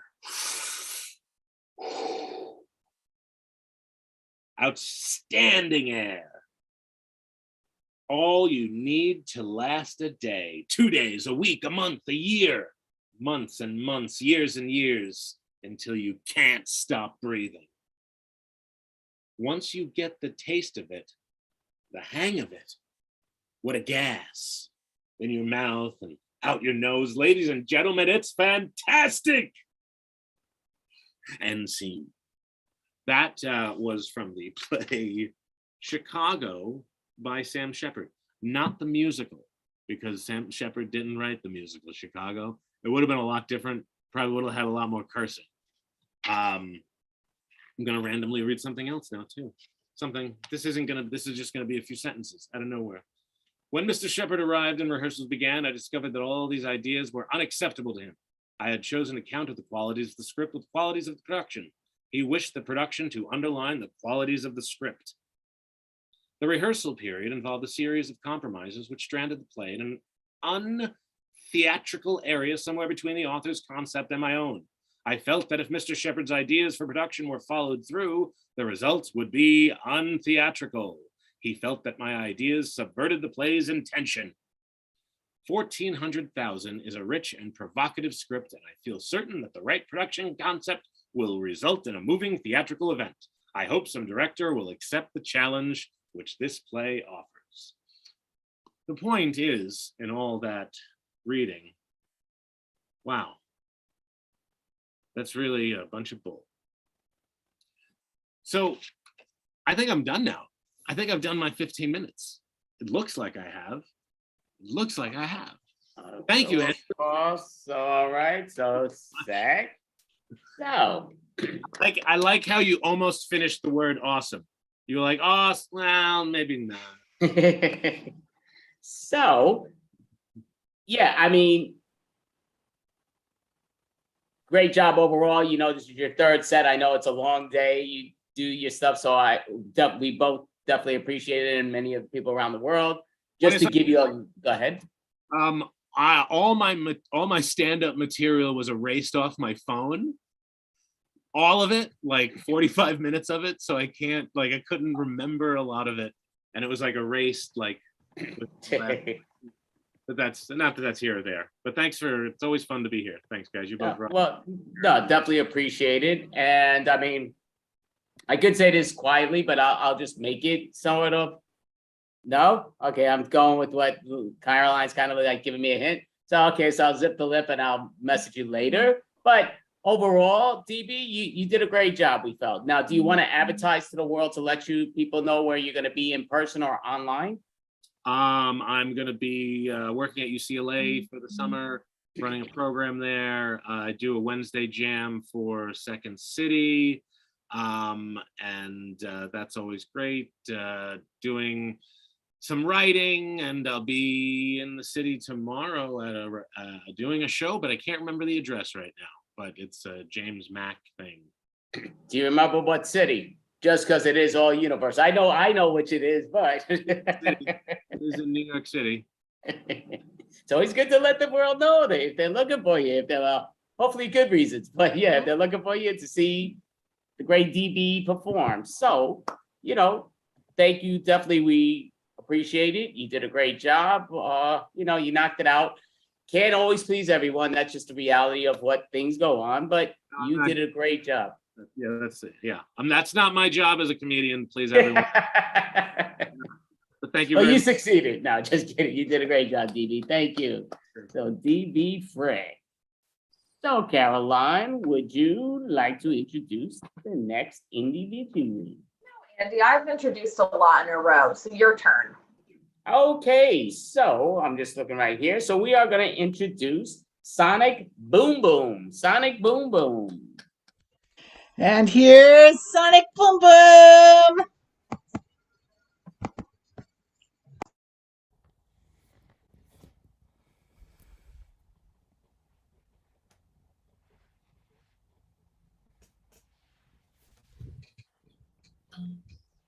I live in a community that is in the shape of a wagon wheel, and it is called Rotunda West. And I did not know I was going to be living here. And so after I bought my house, I learned that the history is that O.J. Simpson and Ed McMahon got together and decided to advertise a community. I live on a spoke, and the hub has a park, and it's a very quiet community for the most part because it has historically been older people, but now we're getting older and more crotchety. So in a way that makes it a little more interesting because when people ride on bikes down the street, there are some other people that do not like that and they take issue with it. In fact, you have to be careful that a car won't knock you off the road as you're riding a bike. So that's Rotunda West in Florida.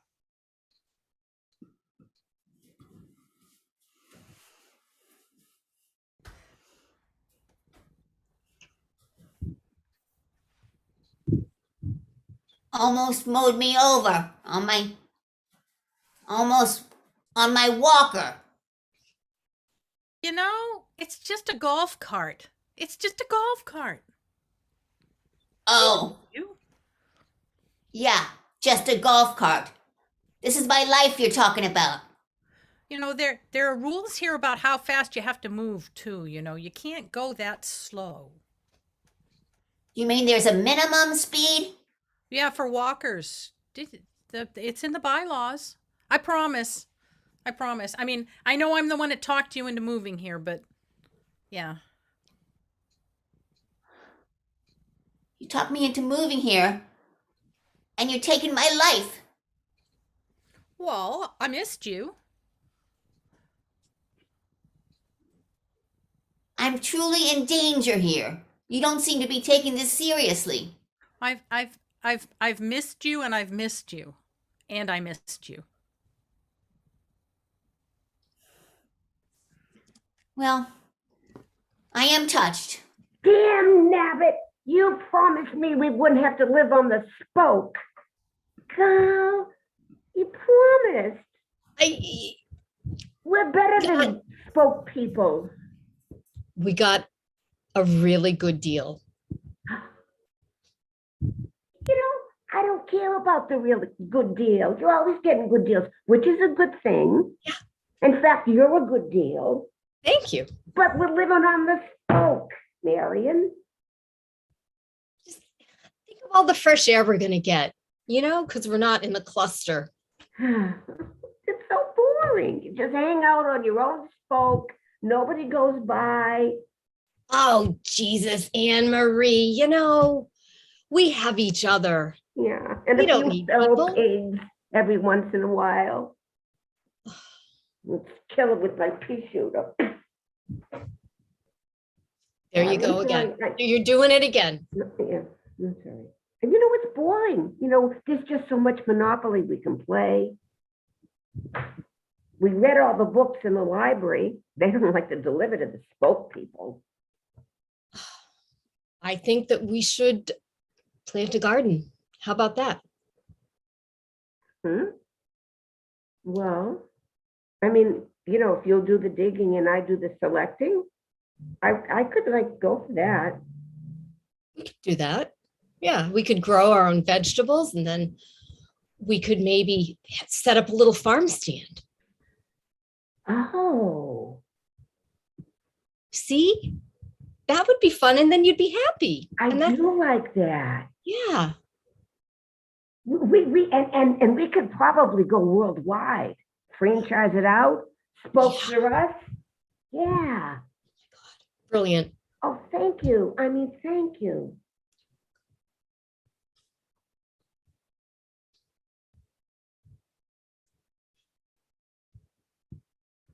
Well, you are our spokesperson. An honor. Oh, thank you for choosing me, Mrs. Smith. And if you would speak to the spoke that's broken in our community, we'd appreciate that because we believe in you. It's so good to be believed in. That I have a trust issue with you. I have a feeling that you're sending me into something that's is going to be a little scary for me. You can handle anything. That's why we elected you. Well, I don't want to go in there alone. Let me just say that, Mrs. Smith. Oh, but that's why we elected you, because none of us dare to go in there and face them.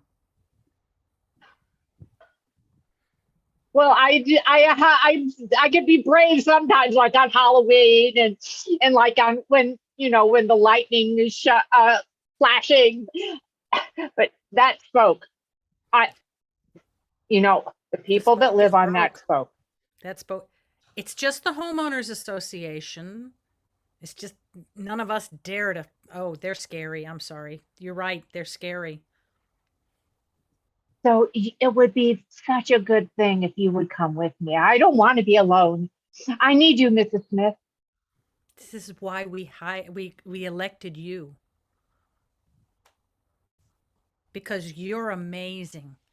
You can do it. No, that's true.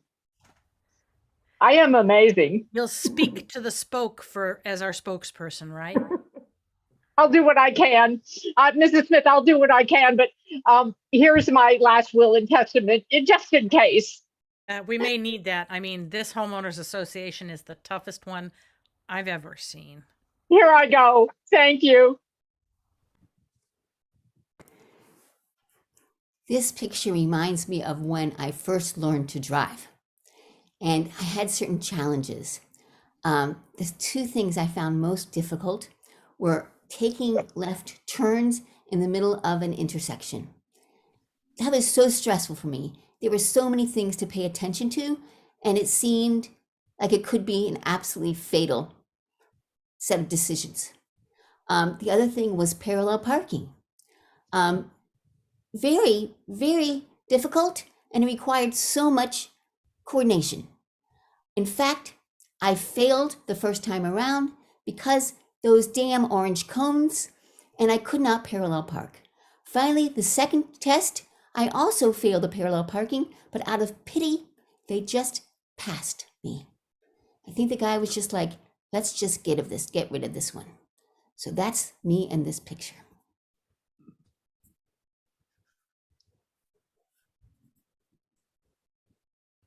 Oh, just shut up already. Oh God, I'm sorry. Oh geez. Yeah, I didn't. What, Angie? Just, honey. What? We've been married for 25 years, and you've never let me just parallel park. Just I hush. know. But you say that every Oh time. God. Oh, sorry. Just try not to hit the Mercedes.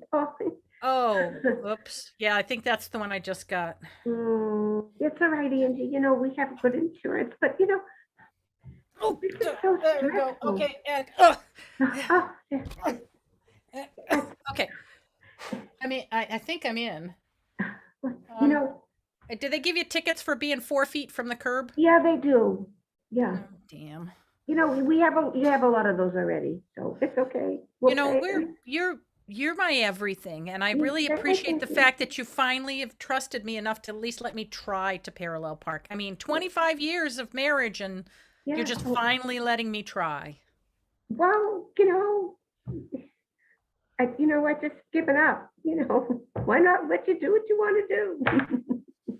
Yeah. And to the car in the Indianapolis Speedway, that would be something. Oh, yeah, they go really fast. I don't like fast. I like slow. That's true. I know. That's why people beep at us a lot. You like slow and calm, and except when you parallel park. Well, I added a few dents. A few what? Dents. Oh, dents.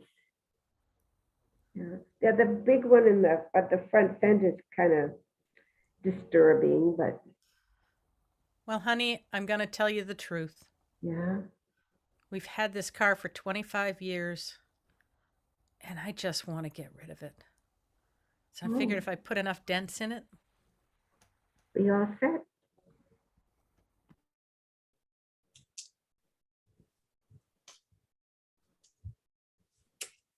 Oh, Miss Abercrombie. Okay, I Yay. have you next for your driver's license road test. Yes. If Yes, you would I'm please here. get into the driver's seat and let's proceed with the test. Well, all right, I will do that.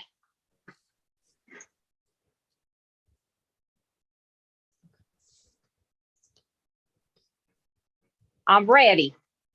Ma'am, you will need to secure your safety belt first, please.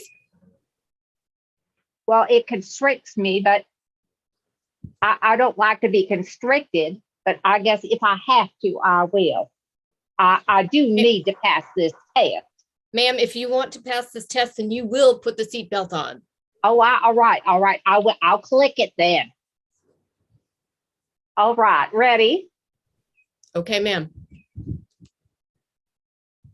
Ma'am, please turn the car on. Oh, well, all right, if I have to. All right, I hear a sound. Oh, wait, that's the horn.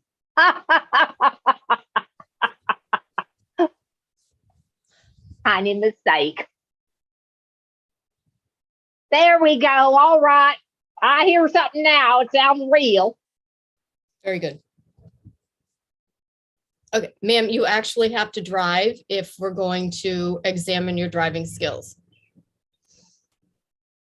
Well, I thought maybe my age would, make me pass the test with, very little to do.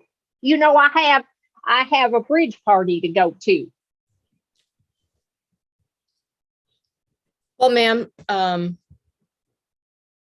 because of your age, if you want to drive to the bridge party, that will be part of your exam, and then you can get out of the car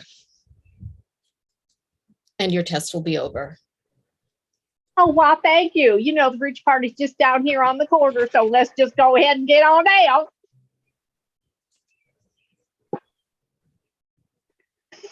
Now I need the paper that says I passed. In the mail.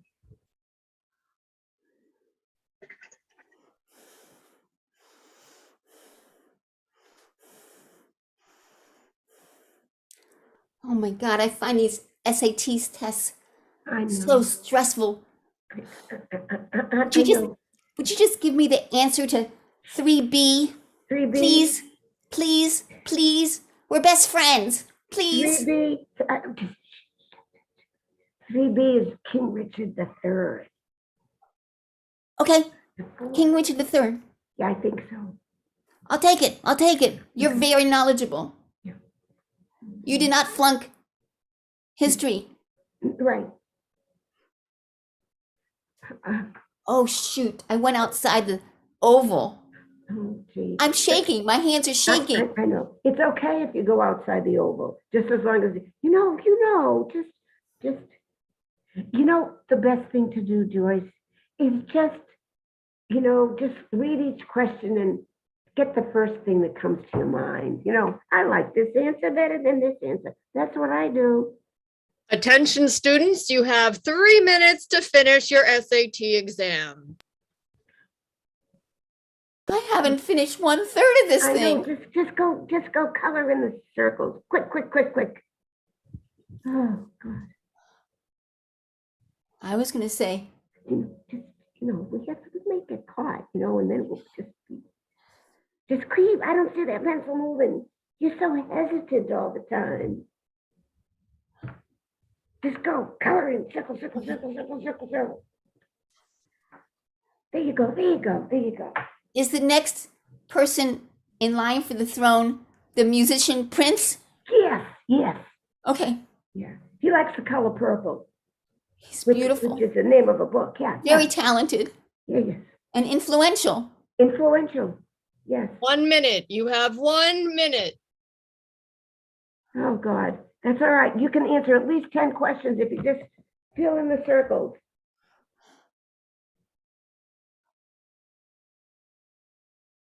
You're my best friend. And I know. And we help each other all the time. I feel more calm now because of you. I know. I mean, you helped me learn how to drive without picking off cars. So, turnabout is fair play. So just calm down. How many do you have left? 5 or 6? Do you want some chocolate? Oh, yes. Oh, thank you. Time's up. It's okay. It'll be okay. You can always take it again. So this reminds me of cowboys and being out west. And I'm from Maine, and I was a rock and roll girl. And I went off to go to Colorado to go to school, and thought, I will never listen to that country music. I will never, cowboys. Oh, come on, none of that. Until at the dorms at Colorado State University, I met a cute cowboy who taught me how to cowboy swing. My whole outlook on life changed, and I became a swing dancer, and I had fun and decided, damn, cowboys are really cute. And just as an aside, your trivia for the day. Number 1 cause of death on a cattle drive for cowboys was drowning.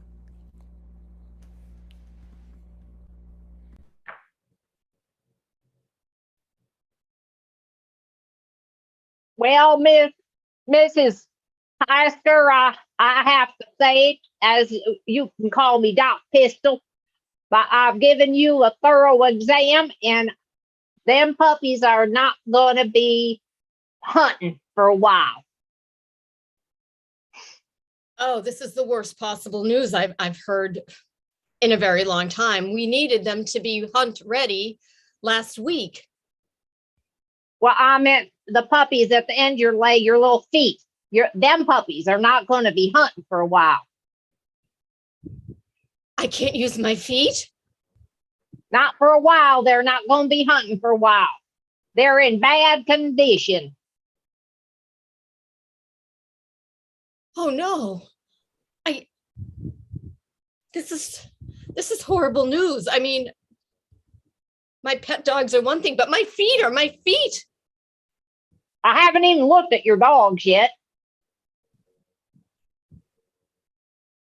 I love that you have a double degree in veterinarian and regular medicine. You got it. I just delivered a cow yesterday.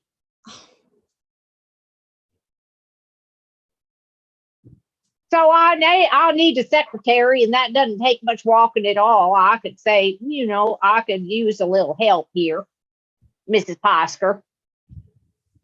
Well, doctor, that would certainly help with the loss of income if I can't hunt. Thank you so much. Why, you're welcome. I'm here to take care of anybody in poor health, even giving you a job. Thank you. Thank you. Where's the water cooler? I don't know why you're worried about that. You can't even get there. Oh.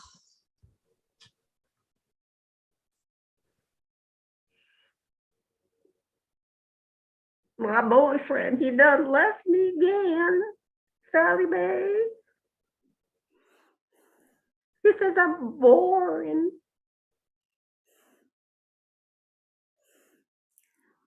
I'm sorry, you are boring, honey. I know, but you always seem to listen to what I have to say. And it's just some people are just born boring. I do listen what you have to say. But usually I'm doing other things when I listen. Yeah, I kind of heard you've been doing other things lately, Sally Mae. Yeah, that's why I bring knitting.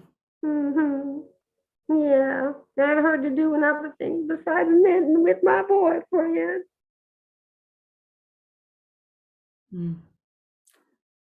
Maybe he should take up knitting.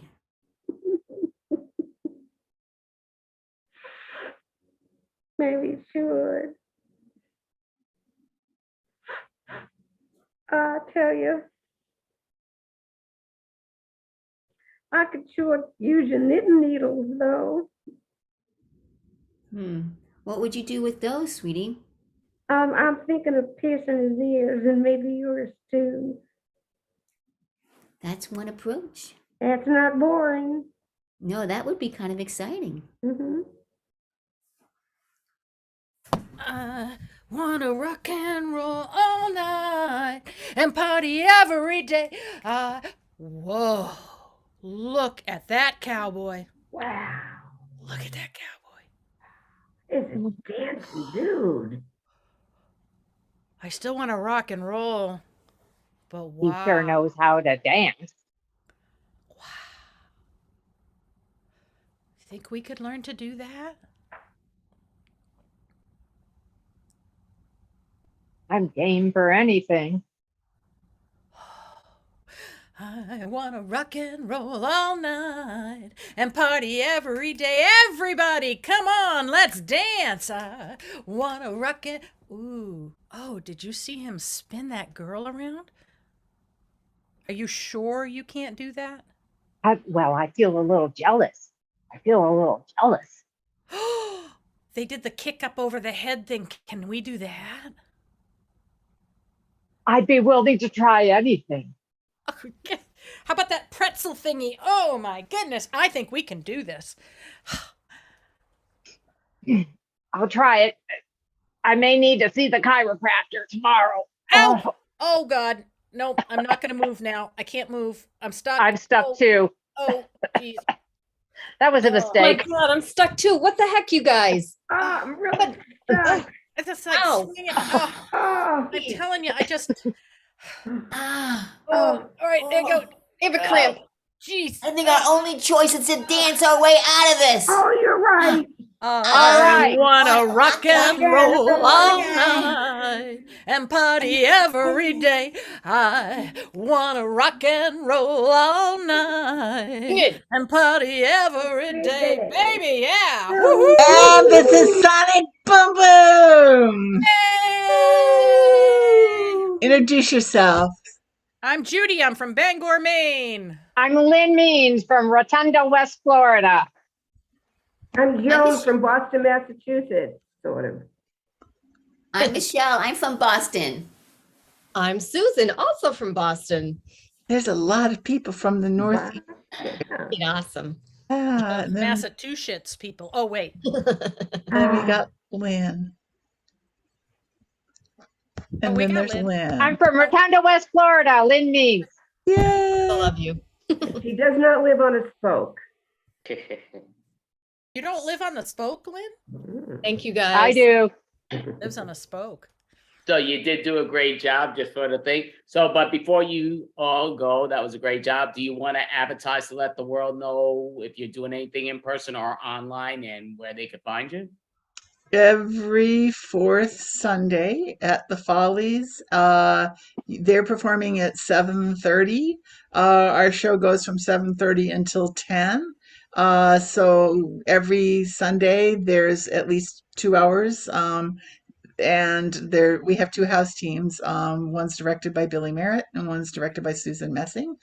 So those teams are on every week. One's at 8:30 and one's at 9:30. And Sonic Boom Boom is, like I said, on at 7:30 on the fourth Sundays. And then we have a host of other teams as well. And they're going to be performing at the our In Real Life festival in September and retreat outside of Boston. So unless you come to our festival, you're going to get to see them through a live feed because we're going to be at a retreat center and we're going to be COVID secure. You ladies did a great job. Thank you so much. Thank you so much. Have a great night. You were outstanding. We really appreciate that. Rock and roll. Rock and roll. Thank you. Thank you. Thanks. So what we are going to do, just for a moment, is we're going to end up, because Facebook doesn't let us do things 8 hours straight. So we are going to cut this and we're going to do a part 2 2 out of 2. So we will end this right now and then we will jump in with that one. So that was our final act for this moment. We are going to take down the video and just put back another one. So just back up. All right.